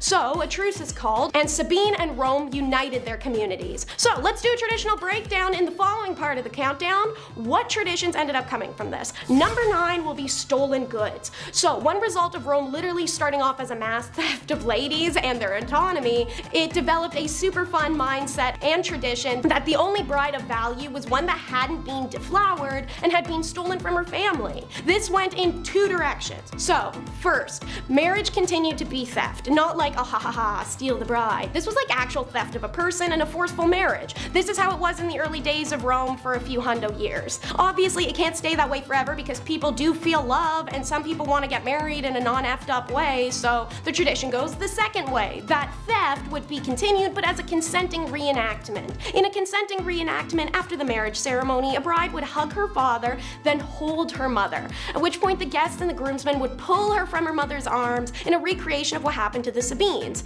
and that she should cry out in pain and weep as she was heralded along the route to her new house, even if they were faking it, just as the Sabines had. And that's when number 8 comes in, the best man. So before the theft was a reenactment and it was still the real deal stuff, the best man and or groomsmen were crucial. If a bride's family was to steal back their daughter before the consummation occurs, this man or men's purpose was to literally guard the bride and fight her family. That's why he was called a best man. He was usually whatever man the groom knew who was best at fighting. And if he didn't want to risk getting his own butt kicked, well, he better bring his groomsmen. The more, the better. According to Country Living, the presence of groomsmen and best men was also to ensure that the bride, who in many situations was literally stolen, didn't make a break for it herself. This is why the best man stands up there next to the groom and bride instead of behind the door frame with a baseball bat, waiting for his homie's new father-in-law to come break down the door. If a fight's going to break out, you need your best fighter right there ready to go, or to tackle a runaway bride. Stolen or not, once you're married, it's time for number 7, the darkened threshold. The practice of the groom carrying the bride across the threshold of their new home or bedroom doorway dates back to the forcible actions taken on the Sabines as they fought tooth and nail to escape the soldiers. When it evolved and became part of a reenactment, the brides would continue to be carried through the threshold, but with a lot more steps in the process. So after that long and dramatic reenactment procession I mentioned, and the guests and the groom whipping walnuts at her the whole time to represent leaving childish things behind,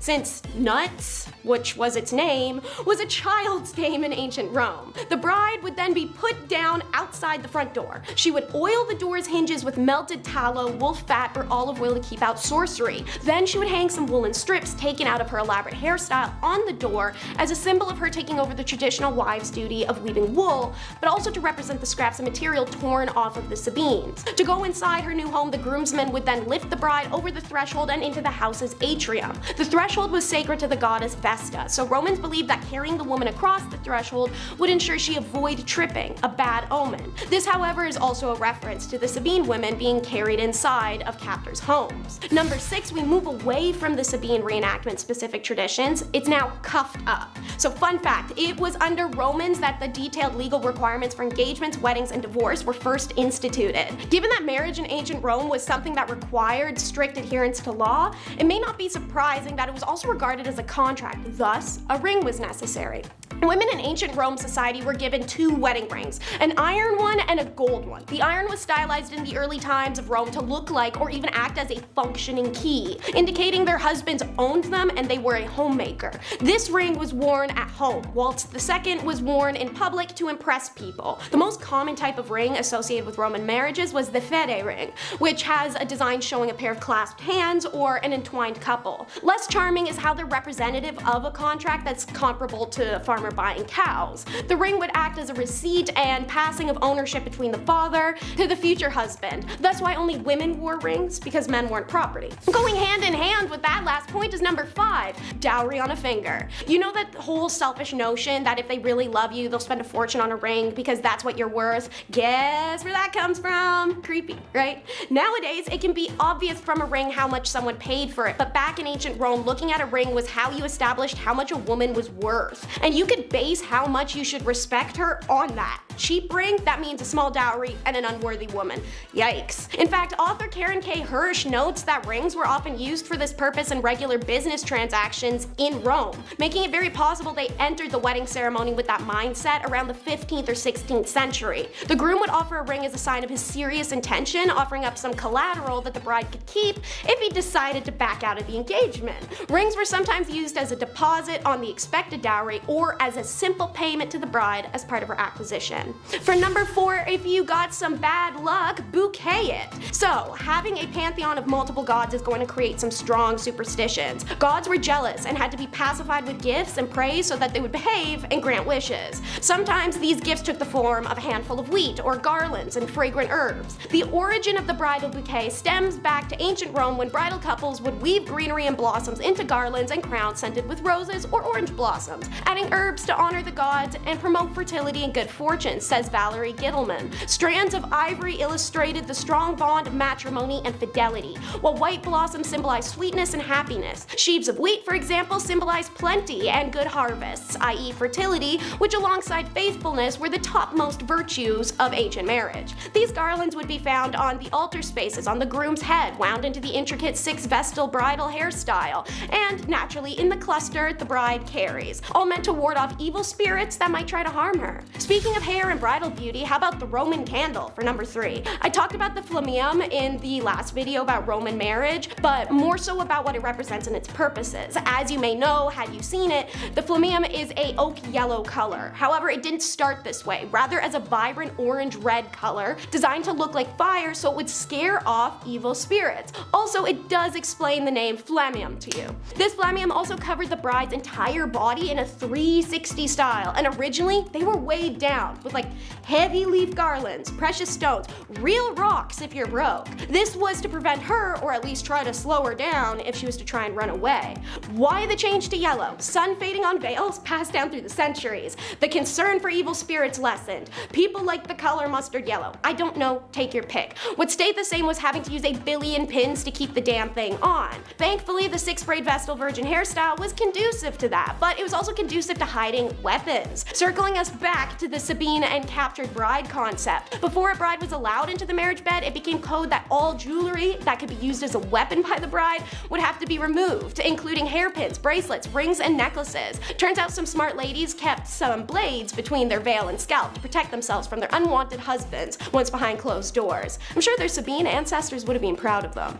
This one's a little odd, but you may now kiss the priest, in at number 2. Pre-Christianity, kissing in Rome was actually a greeting. Before you picture a hot and sloppy makeout sesh, that's not the case. I mean a peck or little brushy brush of the lips. It was done between strangers, nobility, and family. Hell, they had to put laws in place to get people to stop laying them on each other when pandemics would break out so less people would die. It wasn't a romantic thing in the slightest. Common for friends to kiss one another's closed eyelids, necks, and mouths, and considered a great privilege to greet members of your own family with a kiss. This rule was not to be broken or followed incorrectly. As Christianity took root in ancient Rome, the act of kissing became shamed remained, alongside nudity, intercourse, and just about anything that was natural. What did remain was the kiss of peace. These were initially acceptable between men and women, but over time, Rome went from a kiss-friendly to no-tongue action township. Because God forbid you kiss someone thanks for the loaf of bread you bought and feel a tingle somewhere. I know you bought bread from her every day for the last 13 years before now and kissed her thanks every time, but you never know. Today could be the day you defy God and embrace the devil. Tisk tisk, Romans. Anyways, jokes aside, despite the casual greeting kiss and the romantic kisses before marriage being banned, the kiss of peace remained, and one of the times that kiss happened was at the marriage ceremony, where the priest would turn to the groom and absolutely lay one on the guy. After that, the groom has to turn to the bride and give her some sloppy tongue action next. Idea was that the priest passed a blessing through his mouth to the grooms and the groom would pass it to the bride. Thus why the groom can kiss the bride and not the other way around. And last but not least, it's everyone's favorite gals, the bridesmaids. Number 1. Bridesmaids are as much a sight to behold as the bride herself, mostly because back in the day, they dressed almost exactly the same as the bride. Complete opposite of the downright offensive thing some of y'all have your best friends wear. Girl, if you love her, you wouldn't make her wear that shade of pink that she can't. Anyways, the Romans believed that the bride, being so pretty, is easy prey for vengeful spirits that would harm her. Thus, the bouquets, the flamingo, and now the bridesmaids, aka decoy brides. These maidens' purposes were literally to confuse evil spirits. They would dress identical to each other in an outfit somewhat similar to the bride's own. Since the bridesmaids would be surrounding the bride and look so similar to one another, it was believed the evil spirits would become confused and fly off somewhere else. Reader's Digest also noted the use of bridesmaids in a similar fashion to the best man, confusing rival lovers or even criminals seeking to take the bride. As a result, the tradition of bridesmaids wearing identical dresses to the bride persisted until the 1880s. Of course, modern bridesmaids who consider the role less of an honor than a job with the terrible uniform should consider something else noted by Reader's Digest. In ancient times, bridesmaids were literally the bride's maids. At least these days, you're getting drunk on a yacht with her. Number 10. We're making a video about mysteries from ancient Rome, and you think I'm not gonna talk about Pompey's own Villa of Mysteries? You balkin', mate, you balkin'! The Villa of Mysteries was discovered back in 1909 after being buried at Pompeii. One of the more mysterious finds was a wall fresco that depicts what could be a play or wedding, or maybe an initiation ceremony to an ancient Roman cult known as the cult of Dionysus. We don't really know anything about what this cult actually did. They were obviously very good at keeping things under wraps. What happens in the cult stays in the cult. Or however that saying goes, I don't really remember. No one was allowed to know what happened in their initiation, rituals, or really anything. I mean, they weren't even allowed to write it down. But if that was the case, why was someone allowed to paint it on a wall? Make it make sense, bro. Make it make sense. Number 9, family traits. I think this one is kind of really interesting. There is a village in western China where the people who all live here, meaning their families are all historically from here, have blue eyes and blonde hair. While not exactly uncommon, I guess, the sheer amount of people specifically from here that have these particular traits that are different from the black hair and dark eye color of most people in China suggests that everyone who is native to this area may actually be descended from an ancient Roman legion. I have the blood of a legionnaire flowing through these veins! That'd be so cool. In 53 BC, Marcus Crassus lost pretty badly in a fight in what is modern-day Afghanistan. It's believed that the Roman soldiers that survived traveled as mercenaries, just trying to make a few bucks, and they apparently wandered as far as this village in western China. DNA tests on the villagers of this area actually do show that they are 50% Caucasian, which is super interesting, but we don't know for sure if it was these traveling for sale legionnaires that were the cause. And maybe I'm just a silly goose, but I don't even know how we would be able to find that out with some kind of archaeological evidence. Number 8. Misleading. In 2010, we discovered a coffin in the city of Gabi. A coffin made of lead. It was also, interestingly enough, in the shape of a burrito, giving it the nickname Lead Burrito. You won't be seeing me going into Chipotle to ask for that one. Yes, I'll take one lead burrito, extra deceased Roman inside, please and thank you. No. The University of Michigan, the ones who led the expedition that found the coffin, said that lead coffins like this are extremely rare. But on top of that, this one specifically is incredibly heavy, like 1,000 pounds, letting us know exactly how expensive it must have been. The mysterious part comes to play when we realize we have absolutely no clue whatsoever who the adult man inside this coffin is.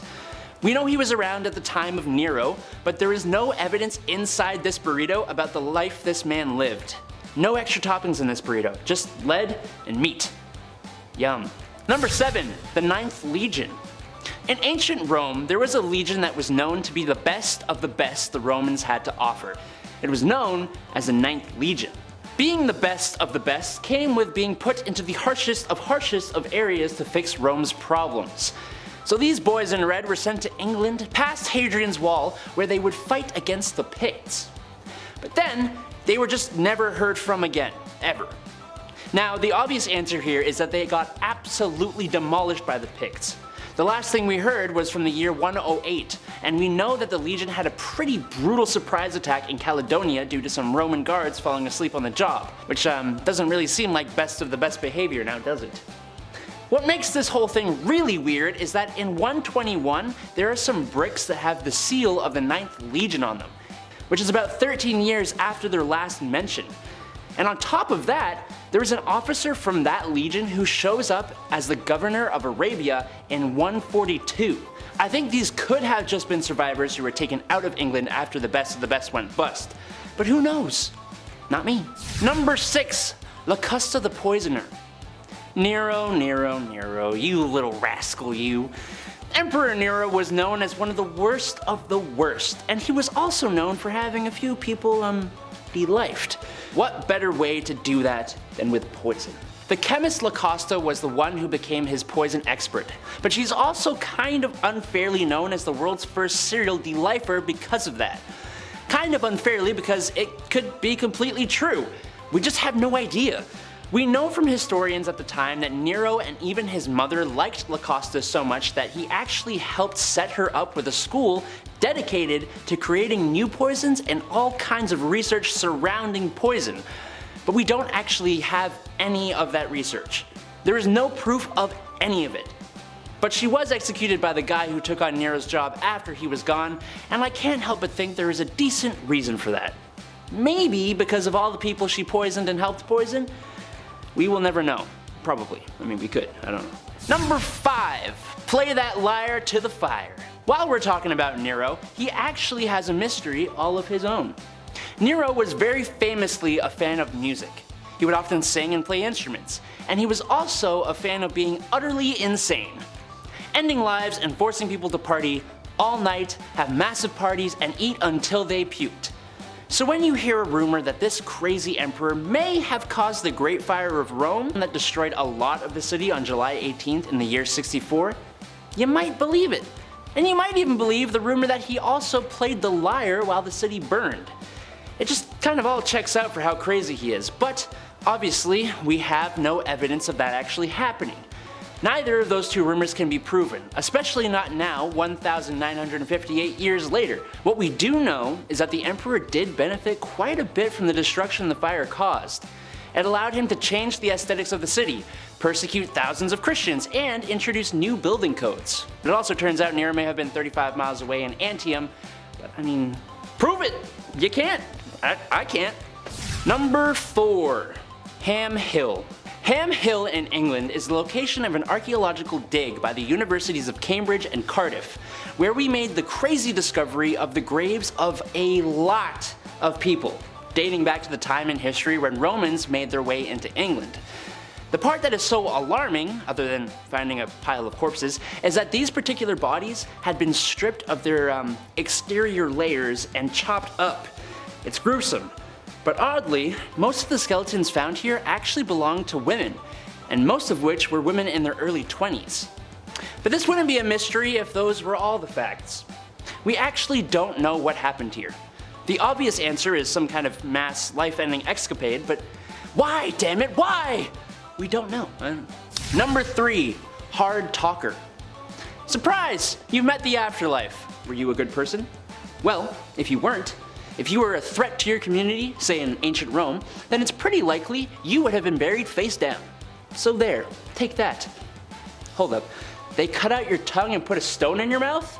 What in the Gaius Octavius Caesarion? What is going on here? That's probably what the team who unearthed the grave of a man from a Northamptonshire site dating back to Roman Britain probably said. They found a man who was buried face down in his grave, missing his tongue with a stone in its place. Pretty odd. Infection in the bones of his jaw show it was removed while he was still alive. And the practice of replacing a missing body part with another object was definitely known to happen in Roman Britain, although it was rather rare. The only thing is we have absolutely no idea what this man had done. Maybe he just really talked too much. Maybe he lost his tongue to something completely unrelated to his delifing, and this stone was just to replace it. We don't actually know, and there is no evidence to tell us. Theories? Number 2. Skulls of London. I'm not really sure how this happens, how it was discovered, or anything, but in 1988, 39 skulls were excavated really close to the Museum of London in London. Those 39 skulls were alarming enough, but the 39 soon expanded into hundreds of skulls. Now, possible theories included that the skulls belonged to executed criminals, gladiators, or even soldiers that had done the Monty Python, run away! Most of the skulls seem to have been from men, and most indicated that they suffered rather brutal offings. Some people think the skulls were dumped in display pits. Some people think they were placed there purposely. To make matters worse, not too far away we also discovered what seems to be an ancient Roman cooking pot with bits of humans in it. All of this creepy stuff was found in an area no bigger than a swimming pool, which makes it very obvious that it was all a part of the same thing. Possibly part of some crazy Roman cult. Maybe it's all just a big coincidence. We don't have the evidence to know. I don't think I could really tell you exactly what in the name of Mark Antony went on here, but I do know that it were not good. Number 1. Mole warfare. Who would have thought chemical warfare would make for a great story? Especially 2,000-year-old ancient chemical warfare. Back in the Roman city of Dura Europus in Syria, a siege took place between the Roman and the Persian forces. During said battle, the Persians dug siege tunnels underneath the walls of the Roman city. The Romans knew and built their own tunnels to cut them off. Problem with tunnels like that is you have absolutely no idea of where exactly the opposing team is going to show up. The Romans ended up building their tunnel higher than the Persians did, so you got like this kind of situation going on. Now, archaeological digs have discovered about 19 Roman soldiers in these tunnels. But it seems that these soldiers were not stabbed to cause their demise, but instead, they seem to have suffocated. Well, how the heck did that happen? According to archaeologist Simon James, he believes that the Persians actually allowed the Romans to dig into their tunnel, and then use the elevated position with a sort of chimney effect to set a mix of bitumen and sulfur on fire and let the fumes do the deed. But, and say it with me, there is absolutely no evidence of this. Yes. Good. You've caught on. Very nice. Kicking off the list at number 10, gladiator blood. Okay, nice and thirsty this morning, so let's talk about gladiator blood so we can get nice and hydrated for this video. When Charlie Sheen started talking smack about drinking dragon blood, everybody looked at him like this guy was insane. But back then, back in ancient Roman days, if you boasted about drinking gladiator blood, that's great, you were on the right track. Something's working for you, pal. Keep it up. Ancient Romans believed that gladiators had the literal heart of a lion, and to be fair, they were in immaculate shape and they looked like lions with their glorious hair. I'm attracted to Romans, most of them. So the thought process here, being extremely superstitious, was that if you drank said gladiator blood, whatever disease you had would soon be cured. Yes, the strong heart of a lion blood. Yeah, if you have some epilepsy, Roman physicians would tell you to drink some blood, like you're a vampire. Yeah, here you go. Here you go, Edward. Enjoy. Hope you feel better. Number 9, you're in trouble. Recently we did a list on dark medical practices used in history, and in that list we mentioned briefly about how urine was used by ancient Romans to whiten their smile. Yeah, fresh breath, not guaranteed actually this time at all. It's really not, it's the opposite in fact. Well, to dive deeper into this gross, disgusting fact, ancient Romans also used urine to wash their clothes. Yep. That's so gross. I was like, I hope no one peeing on them. There we go. After they were done washing up, they would mask the smell, or at least try to, with leaves. Yeah, they would use bay leaves. Yeah, they didn't use soap because, well, the amount of ammonia in urine did the trick, so there was no need at that point. Yeah. Lye was also used to clean clothes at this time, but it was too pricey. So plan B was to head down to the, washrooms, the old ancient laundromat. Same thing, really, they're pretty close. And then everybody would catch up while, stomping and urinating and cleaning out their clothes. It was a good time. Number 8, new hair, new me. As soon as I cut my hair, I'm not gonna lie, I felt great. There's less weight on the neck, I could be more free in my silly movements when I do these lists. Glowing up these days is easier than ever. You know, the tutorials on YouTube as well, you can learn how to do your brows while hearing true crime. It's amazing what we have nowadays. The Romans, not that easy. They had to do a little more work back then. If you were an ancient Roman and you wanted to show off the new you to your ex, maybe you're at a vomitorium party and you see your ex maybe perhaps, how would you dye your hair? How would you get their attention? How do you show Romulus that blondes do in fact do it better, right? Romans would have to use goat fat and beechwood ashes to bring out those highlights, yeah. Maybe it's goat fat, maybe it's Maybelline, maybe it's disgusting. It's definitely disgusting. Again, like those crazy Roman parties, this was a symbol of status, right? If your hair didn't reek of goat fat, who are you? You're not on the list, honey. Goat fat or bust. I don't speak broke. See ya. Emperor Claudius, his third wife, Valeria, apparently she once dyed her hair blonde and painted her entire body gold, and then had a contest to see who could hook up with the most Romans in one night. Yeah, Bachelor in Paradise, Pompeii edition. Tune in, tonight at 8. Number 7, party hard. The term boot and rally was added to the Urban Dictionary back in 2002, pretty recent. But Romans, they were doing that a long time ago. They were riding that wave out a long time ago. They were ahead of the game. They knew how to get down. All those ancient parties, well, rather, they knew how to get it back up. Ancient Romans would often make themselves throw up in order to continue eating and drinking because it was a social status. Yeah, what would normally be a red flag at a house party was a sign of respect back then. But it was business. These parties were literally business meetings. These long, exhausting banquets, attending these was a sign of social standing. So you wanted to be around the longest. You wanted to drink the most. You wanted to dance the most. And you wanted to, ideally, puke the most. Those are the coolest Romans in town, right? You ever see a Roman gagging? You know, he's getting some stuff done in the city. He's like, oh, excuse me. The solution back then was to throw it up and then continue. So you can, excuse yourself from dinner, go to the vomitorium, right across from the dining room. How convenient. Must be a nice breeze rolling through there, I'm sure. But then you would go to this room, grab a feather, and then tickle, dye throat, and then make room for even more lobster. Yeah, they have a thing that holds feathers. So you just go in and go, oh, a blue one. And then you shove it down your mouth, and then put it back in. After you dry it off first, you gotta put it back in. Number 6, bathroom hangouts. Bathroom lighting is key when you go out, okay? Those 1 a.m. selfies have to look good. That's the whole point, or else why are we going out? Why am I putting on shoes, right? If the curls aren't working, I'm not going outside, that's it. In ancient Roman times, hanging out in the bathroom with your friends was common. They didn't have any neon lights or anything cool. They didn't have Arctic monkeys playing or any cool atmospheres. It was just a lot of bricks. And also, it of course smelled really bad. They didn't have the Charmin Ultra less is more lifestyle either. They had to use sticks with sponges to wipe. And yeah, they also, same with the feathers, they had to share said sticks. Socializing in these ancient toilets was like socializing at a Starbucks. It was normal, it was business, you would spend hours here and you got stuff done. Groups of Romans would discuss business, politics, military strategies, you name it.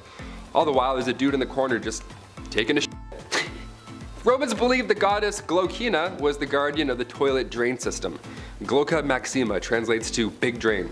So when you invent the flushing toilet, yeah, you're like, this is some higher power. You can call your toilets whatever you want, Just maybe don't call any more meetings there because it smells a little bad. Number 5, no soap. Look, sometimes you're in a rush, you don't have time to shower, so you do the classic Axe body spray X, The old 1-2. Do you remember that, Chris? Oh, yeah. It was so cold too on the armpits. Yeah, no wonder I can't grow armpit hair. I've been spraying like aerosol, I've been spraying spray paint on my armpits every morning since I was like 9. I still use it sometimes. Axe chocolate? No contest, so good. Ancient Romans, they were way ahead of the game. They didn't clean their clothes with laundry detergent like I mentioned earlier. It's not shocking to hear that they also didn't use soap to wash their bodies. No, instead, they rubbed perfume oil all over themselves to get rid of sweat and all that jazz. But later on, once said oil had dried up, they then removed it with a wooden wedge or spatula, a tool called a strigil, and they just peel it off. I kind of like that idea. Whenever I burn in the summer, I'm like, ooh, let me peel this neck slowly. It's the world's most painful loofah, essentially. Dirt and sweat would get stuck to this oil and then subsequently peeled off. So it worked, but it took a little more time than our showers nowadays. For Romans who were well off, this of course was a whole event. There were several, assistants. You could pick all these fancy fragrant oils. It was slow and sensual. It was like fun, dare I say. How is anybody ever on time? Like, oh, sorry, I was late. You know, those oil baths. Had to stick around for 4 hours this morning and get peeled. It's crazy.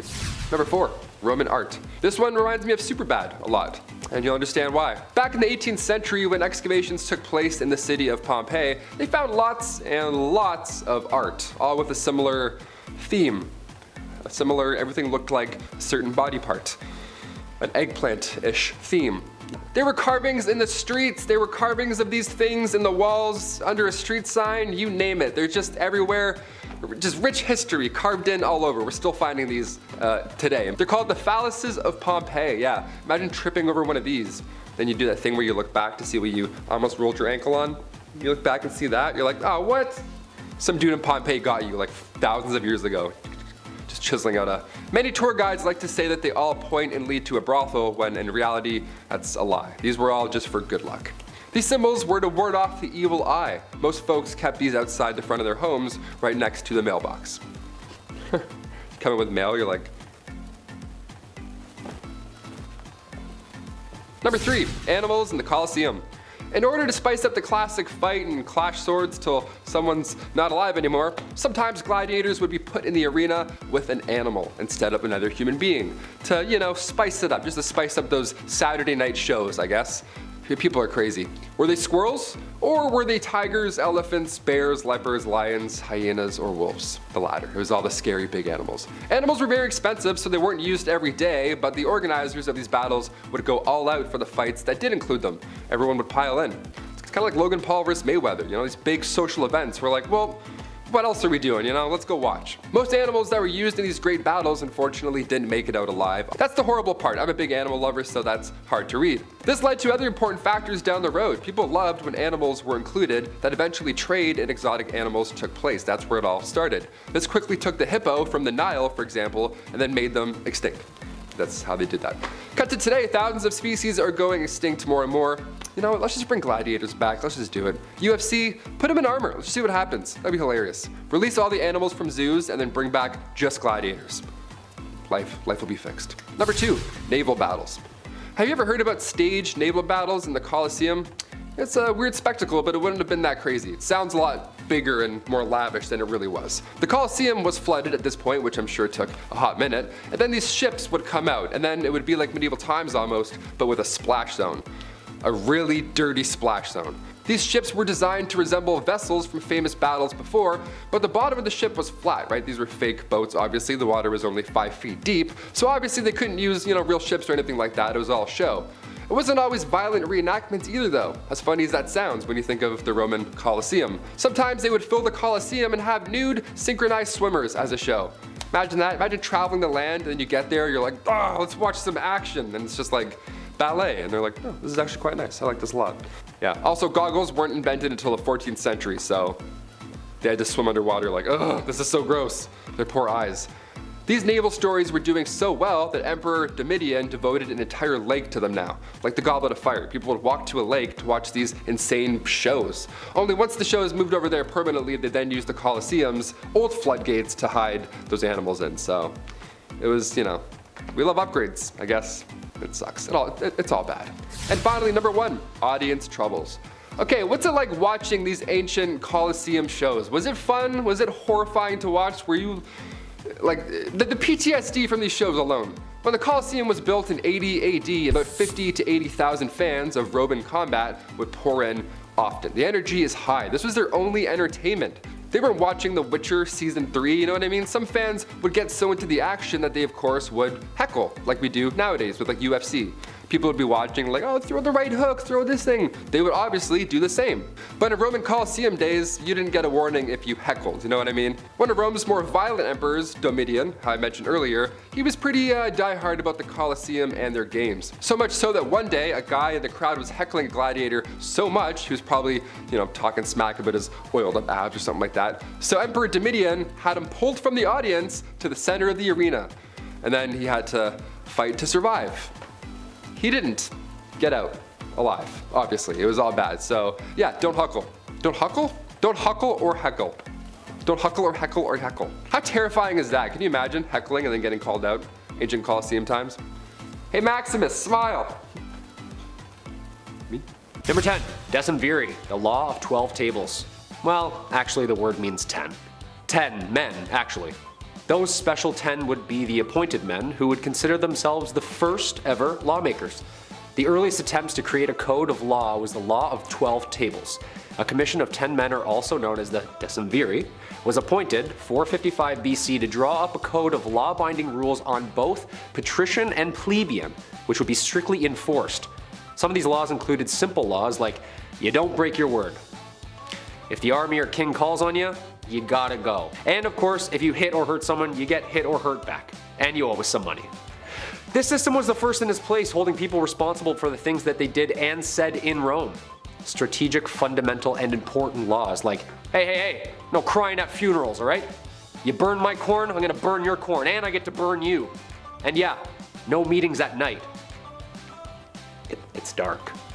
Okay, so they missed their mark on a couple of them, but a couple of those laws still stuck around. Number 9. Field surgery. The Romans were fierce on the battlefield, but they were also extremely handy.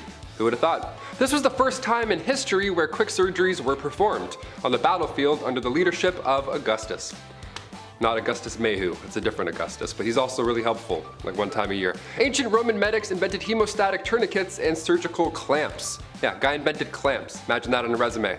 Roman field doctors would also perform physicals on new warriors. Yeah, they would also combat the spread of disease. Although they were going to war and were constantly being patched up, the Roman military would often live longer than the average folk, because these military men were constantly being disinfected. They were checking their camps all day.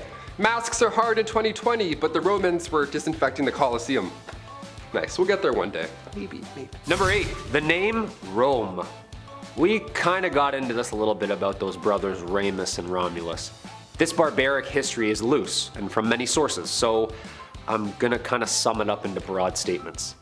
2 brothers, didn't like each other, kept fighting, raised by a wolf and a bird.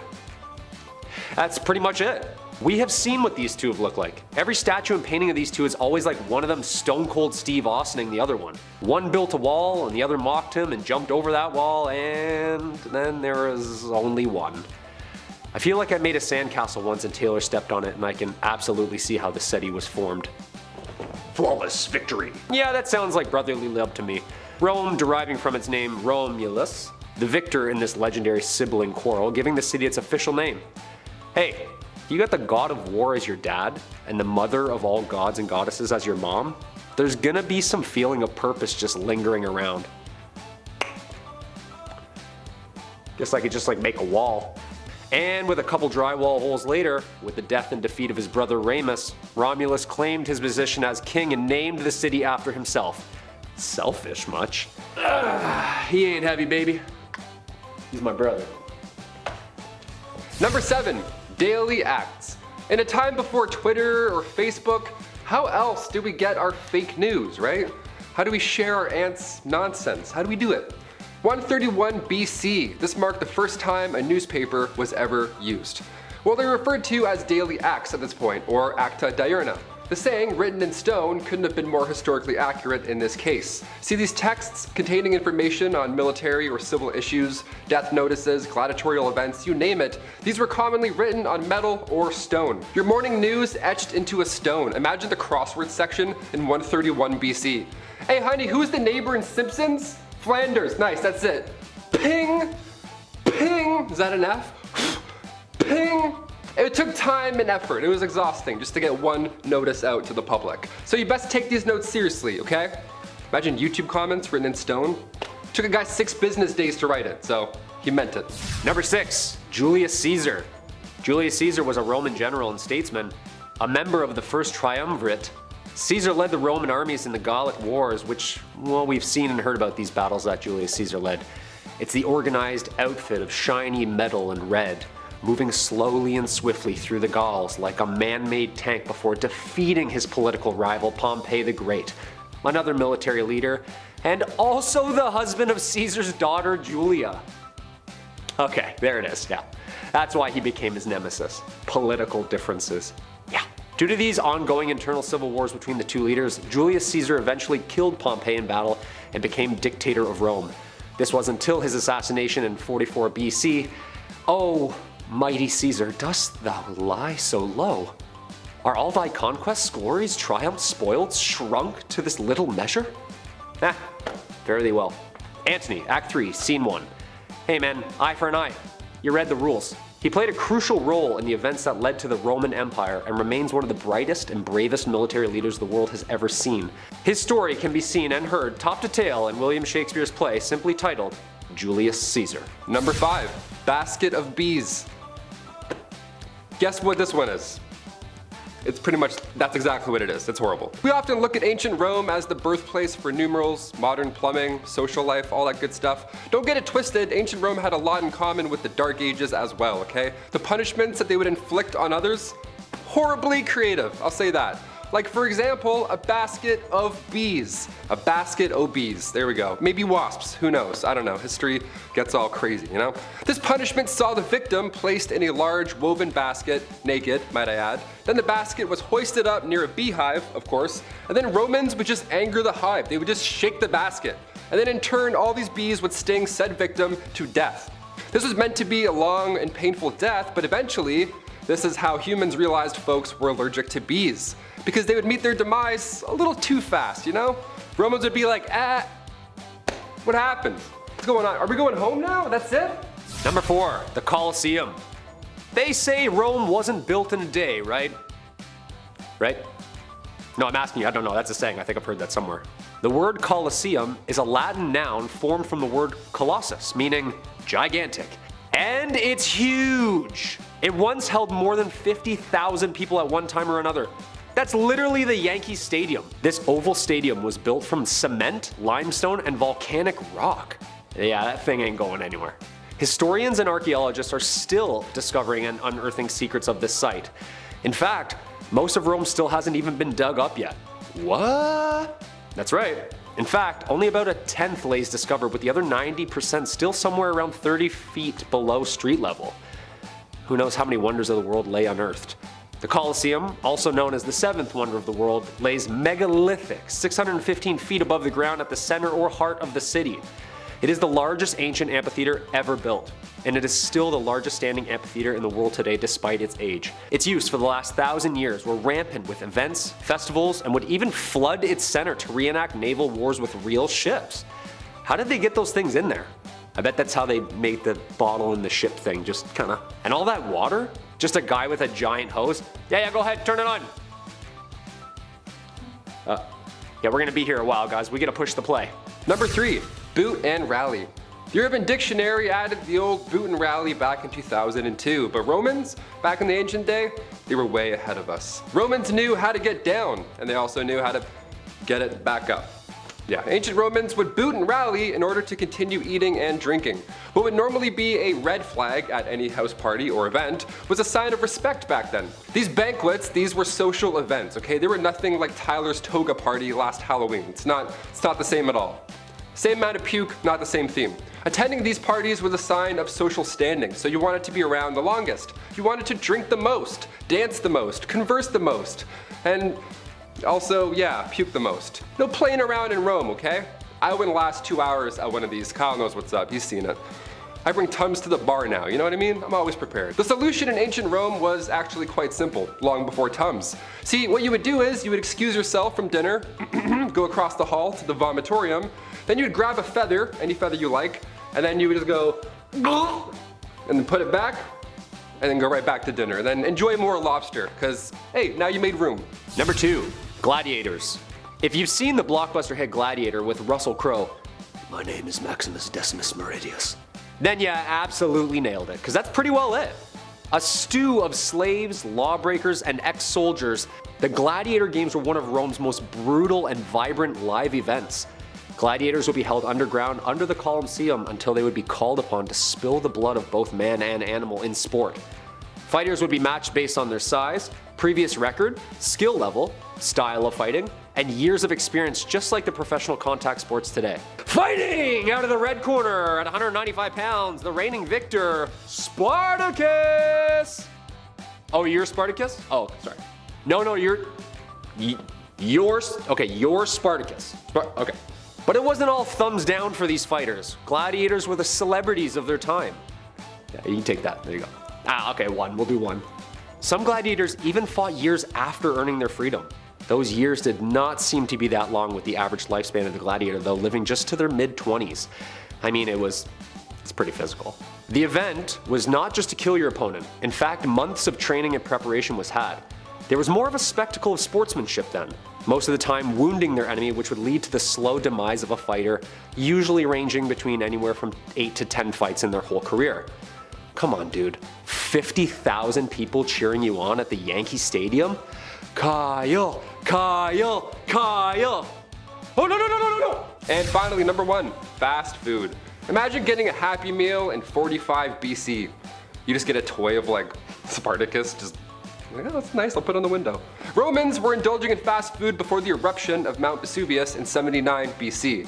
They were having a good time until they weren't. Archaeologists recently excavated a thermopolium in the ruins of what was once thriving city of Pompeii. We found the snack bar in 2019 and it's since been reopened. Yeah, you can now pick up shifts once again at this restaurant that was open thousands of years ago. As of last August, the restaurant, located at the intersection of Silver Wedding Street and Alley of Balconies, they would serve pork, snails, beef, fish, you name it, and the corner also doubled down and crushed fava beans, more often than not mixing them with wine. So it was a good time, it was social. This was bumping on a Saturday night. The closest thing we have to ancient restaurants in Canada now is like coffee time. I don't know, every coffee time in Canada looks like it was damaged by Mount Vesuvius. Looks abandoned. The walls are broken in, nobody's working. I'm like, can I get a coffee? Hi, hello? Number 10, parties of poison. Hindsight is 2020, which I find more ironic than ever since the whole thing that happened and is continuing to happen. Today we know that lead, especially in large doses, is not good. It's poison. But a lot of the pipes that the Romans used in their plumbing were made from lead. Their water had 100 times more lead in it than the water that came from the springs, which means every time they drank water, they were poisoning themselves. Some side effects include behavioral changes as well as weakening organs and vital signs, etc., which may explain some of the more questionable emperor behaviors or the fall of the Roman Empire, because people got nuts. But to add insult to injury, the Romans used to sweeten their wine with something called sapa. Sapa is lead acetate, the sugar of lead, and it's also a salt, which is confusing, and therefore poison. Since Romans could down as much as 2 liters of wine in one sitting, they were slowly poisoning themselves, first with water, then with the wine. Speaking of wine, moving on to number 9, we have You Better Love Wine. If you're a vodka or a beer person, you might not fit in while partying with the Romans, especially if you hate wine. Wine was the lifeblood of ancient Roman parties. Wine was drunk at every stage of the Roman party, but it had to be diluted with hot or cold water. Unlike how we drink wine today, which would be crazy if you were to dilute it. Whoa. It was looked down upon to drink wine in its purest form. It was served out with ladles, usually by naked and attractive male slaves. To heat the water, the Romans used special boilers, but if you really wanted to be bougie, they would add snow to make it cold. Considering they didn't have fridges back then, imagine the lengths they would have to go to keep the snow cold. Beyond temperature, Romans absolutely drooled for calda and mulsum. Calda was great for cold nights. It was kind of like a mulled wine. It was served hot and infused with spices. Molda was infused with honey and a lot sweeter. I want to try and make both. Maybe I will on my Instagram. Let me know if I should in the comments below. Minus the lead, of course. Number 8, seating charts. If you have ever been involved in a wedding, you know how important a seating chart is. Or like even in school, when you're like assigned desks, it's a big deal. You could end up sitting next to your uncomfortable cousin or beside your smelly Aunt Sue. It could determine whether the conversation flows or it's stagnant the entire night. Ugh, hate that. Romans understood the matchmaking game when it came to banquets. It was a pretty big deal. Where you sat determined your station and overall how liked you were. They had a 3-couch system called the triclinium. The most honored guests would sit on the couch in the center next to the hosts on the right. But if you were on the couch on the left, it kinda meant that you weren't as big of a deal. Sorry. Eventually, as parties got bigger, so did the 3-couch rule extend to a huge semicircular couch in the middle that could hold about 12 people. Number 7, gladiator fights. We just did a video on this, Taylor and I, go check it out. Now, parties weren't just about eating, drinking, and socializing, there had to be entertainment, of course. Roman parties were designed around the five senses: taste, touch, smell, sight, and hearing. So of course there were the ancient Roman bards jamming out some earworms, but what was there to look at? You could only watch someone play the harp for so long. Next up on the entertainment list was acrobats, dancing girls, even mimes, which I was surprised to learn, plus trained exotic animals. If you were more like the charcuterie and like a quiet evening kind of person, you might enjoy poetry readings. But what really got the party started was an epic gladiatorial battle. Nothing like putting sharp objects in drunk people's hands. But that wasn't all they did. Parties were a big deal and nobles loved to outdo each other, so sometimes they went too far. More than once it got out of hand, but the most famous was during the reign of Emperor Elagabalus. He wanted to shower his dinner guests with flowers, so he built a false ceiling filled with them, but the flowers somehow ended up smothering some of his guests to death because he just kind of went overboard. Death by Roses. That's a poem title right there. Stick to poetry nights, my friends. Number 6, Saturnalia. One of the most popular Roman festivals. It was kind of like an early Christmas celebration, kind of, except it wasn't at all. It was actually about the god Saturn, not Christ. Oops, but it did take place in December 17th to be precise, for 3 days. But people loved it so much, it soon got extended to 7, a whole week. All work and businesses were suspended, so better do your shopping on the 16th. Slaves were even temporarily free to do as they pleased, even moral restrictions were eased. A mock king was chosen, and candles, wax fruit, wax statues were all given as presents. The practice of candle giving was to symbolize the sun returning after the winter solstice. A statue of Saturn bound at the feet would be untied and invited to join the party. The houses were adorned with wreaths and greenery, kinda like Christmas, and singing, dancing, gambling were all common features, so kind of like Mardi Gras and Christmas combined. Number 5, the Black Banquet. A prank that went down in history. Don't worry, this is nothing like GOT's Red Wedding, thank goodness. Emperor Domitian had a pretty sick sense of humor and decided to host a party about it. In 90 AD, he invited a crowd of aristocrats to a banquet at Palatine Hill. When they arrived, the entire palace was decorated in black. Black velvet drapes, marble, everything was painted black, like the Rolling Stones song. Even the food was black and everything was illuminated by funeral lamps. Naked serving boys were painted from head to toe in black paint and served food and drink to all the guests. When they sat down, their place marks were tombs with their names on it, and instead of lush couches, they sat on cement slabs. So basically he was like, yeah, sit in your own grave. Domitian had killed several senators in the past, so everyone believed that they were never going to get out of there alive. It was like a huge metaphor for their own deaths. The emperor himself babbled about death and decay the entire night, so after the party was over and the guests made it home with their necks intact, Domitian sent gift baggies with their tombstones and onyx plates, and a now clean serving boy ready to do their bidding. Turns out the whole thing was a prank and the emperor was back at the palace laughing his butt off. Number 4, Bacchanalia. The party that was so wild it got banned. One word: orgies. The Romans dug that kind of kinky shindig, but they like to pretend they didn't. Bacchanalia, the back guy, is a term used to describe a drunken, debaucherous party at frat houses or sororities, which isn't far off from the heyday. The Bacchanal celebrates the god Dionysus, also known as Bacchus, literally the god of wine and a damn good time. The celebration could include massive feasts, ritual parades and performances, and people carrying clusters of grapes around, and of course, wine. Lots and lots of wine. It used to just be held by women 3 times a year, but soon men were slowly admitted to the festivities and they started making it happen about 5 times a month. But this was the breeding ground for scandal, as it was rumored orgies and even human sacrifice occurred. So they were banned in 186 BCE, and if you ban something, you'll only make it more popular, so the celebrations continued covertly. So if you're into that kind of stuff, maybe forgo the human sacrifice, but there it is. Number 3, power play party. I've never lived within the aristocracy. I'm a blue collar gal. I'm never gonna know what it's like to be that rich, but I'm pretty sure this kind of who can throw the bigger party mentality hasn't really changed. In ancient Rome, parties were an opportunity to show off the amount of power a nobleman had. As soon as guests arrived, the extravagance and the rarity of the food, the vessels with which they were presented, were all judged as soon as they were seen. Wine goblets and jugs had to be functional yet exquisite, made from luxurious materials like gold gold, silver, and precious stones. Back then, a middle-class family could afford silverware, so imagine what the nobles could do.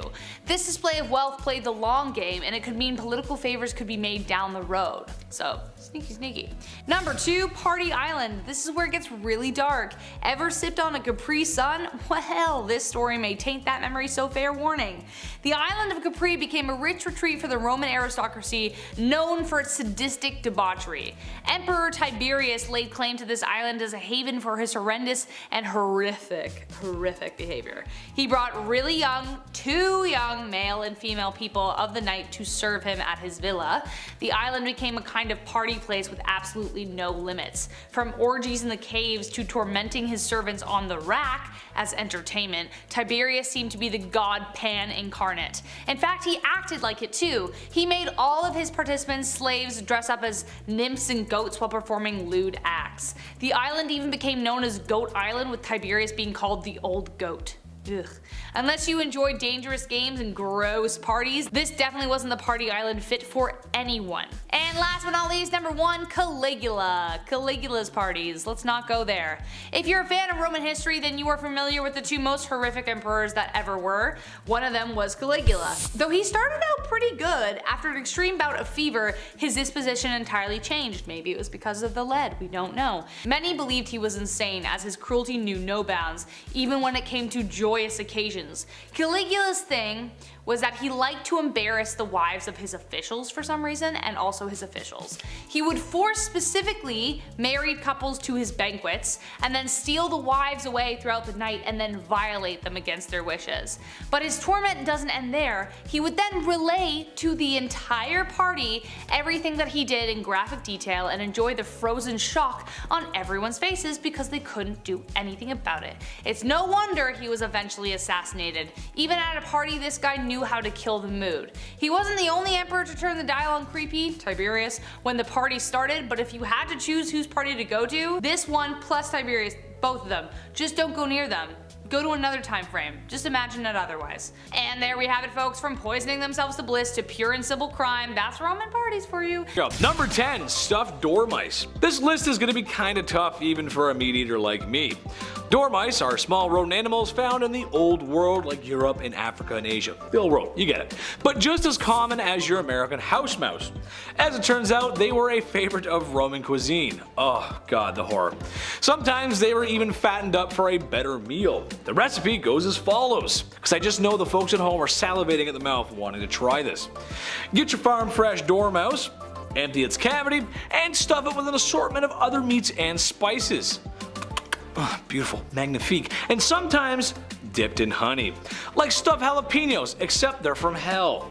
Mice are also known for not being the cleanest animals on earth, so I'm gonna hard pass on this one, brother. No thanks. Number 9, sea urchins. Until today, I had never seen what the inside of a sea urchin looked like. I just never did. That's when our most handsome boy Adam said, let me show you. Weird creatures, or at least to my North American palate they are. Very strange looking. Plus, when they were opening those bad boys up, it just looked like it was too much effort for a little bit of orange looking meat. Strange. Well, Romans, being geographically located in the Mediterranean Sea, found themselves around a lot of these bad boys and started to crack them open. I saw a technique with 2 spoons, but well, I feel like a couple good bashes from a Roman sword ought to do the trick. All the things in this list, this is probably the least gross. Although, I gotta say, when you see a spiky thing in the water like that, and the first guy was like, we should eat this. It's so weird. Why would you do this? It doesn't look edible. Number 8, Flamingo Tongue. Excuse me? I said, looking very cute at the computer researching this topic. Curb your tongue, internet, I said. I do not believe you. Alas, as cute and as blue and innocent as my eyes are, it was true. Romans were eating flamingo tongues. Ugh.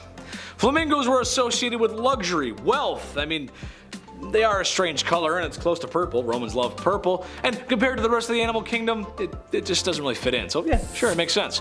Well, the opulence in Rome loved flamingos and their tongues. My only hope is that they used all the birds. In my research, it said that poor citizens did when given the opportunity, but I just can't see the wealthy chopping tongues, and that's it. Hors d'oeuvres, anyone? Number 7, garum. Alright, if you're like me, you're a meat and potatoes kind of guy. When I was growing up, and I probably will be until I'm 80 in a senior home. That's just the way I am. Now, that being said, you can't have hockey pucks on the barbecue without her best friend, her luscious red lover, Heinz number 57 ketchup. Am I right, Chris? Oh, of course. Exactly. And yes, Mom, I can tell the difference, thank you very much. Well, meet the Roman ketchup that would be included at a lot of meals. Almost all of them, apparently. Garum. You take fish blood and fish guts and you pack a whole bunch of salt into it and stir it up until it looked like the forbidden tomato paste. You spread that bad boy out on a wooden plank, let it dry out in the sun for a week, and bada bing, bada boom, baby, you're in Rome. You got yourself an apparent delicious condiment for every meal. Apparently it was at a lot of meals, which is... Can't imagine that being very good. Salted fish guts. Oof. Number 6, ostrich. I like chicken just as much as the next guy. Matter of fact, maybe I like it more than the next guy. Any chef will tell you a fresh and properly prepared chicken goes a long way. You can make soup, stew, pasta, fried chicken, baked barbecue, roasted chicken, casserole, chicken burgers. I mean, she's flexible. You can do a lot of stuff, and she's just so versatile. Now, the question is ostrich as flexible? I doubt it. They were an exotic bird even back then, and apparently one emperor liked to shoot their heads with arrows for fun. That was part of the fun and games. Yay. Okay. Sometimes I can't believe the stuff I read. I'd say this is probably the second least grossest thing on the list, but I don't even know where to get ostrich. And honestly, to even try, I feel like a weirdo googling that. Where do I get ostrich meat? I don't know. It just doesn't feel right. Number 5, lamb brains. Ooh, gross. Okay, lambs are not my favorite, but it's not that bad. I can see why people like it. The right preparation would yield a delicious and nutritious meal. Especially like roasted over a fire or something. I hear lamb's pretty good that way. I've never had it that way, but I hear it's good. Lamb's brains, however, I don't know, man. Remember that scene from Hannibal where Anthony Hopkins cuts open the skull from the guy from Goodfellas and you get to see inside his brain and how a good fella thinks? Mafia joke. Oh look, there's the prefrontal cortex. Look at all those memories of beatings and extortion. Oh wow. All jokes aside, it's a gross scene. And I can't help but not forget about it when thinking of lamb brains. Well, the Romans, they loved them. Romans enjoyed lamb brains in a variety of ways, from cured, boiled, baked, and more. One pickiest recipe even calls for lamb brain, eggs, pepper, and rose petals. So you never have too many rose petals. Number 4, sow's womb. It's exactly how it sounds. I know, it's just another part of the animal, but some pieces, well, they just don't taste like the other do. They kinda taste worse. And when there's no yieldy Taco Bell, your options get stretched thinner than a contortionist who's out of a job and working street corners. So it makes sense to use all the parts of the animal, which I certainly hope they are. I certainly wouldn't want any to go to waste. While not as common as other dishes on this list, you would find the sow's womb prepared with various spices and oftentimes a mixture of vinegar and honey. I don't know if those go together. I don't know if that's, and I think sow is, I believe, is pig, by the way, too. Sorry, I forgot to mention that. Pig or a hog or something like that. Sorry.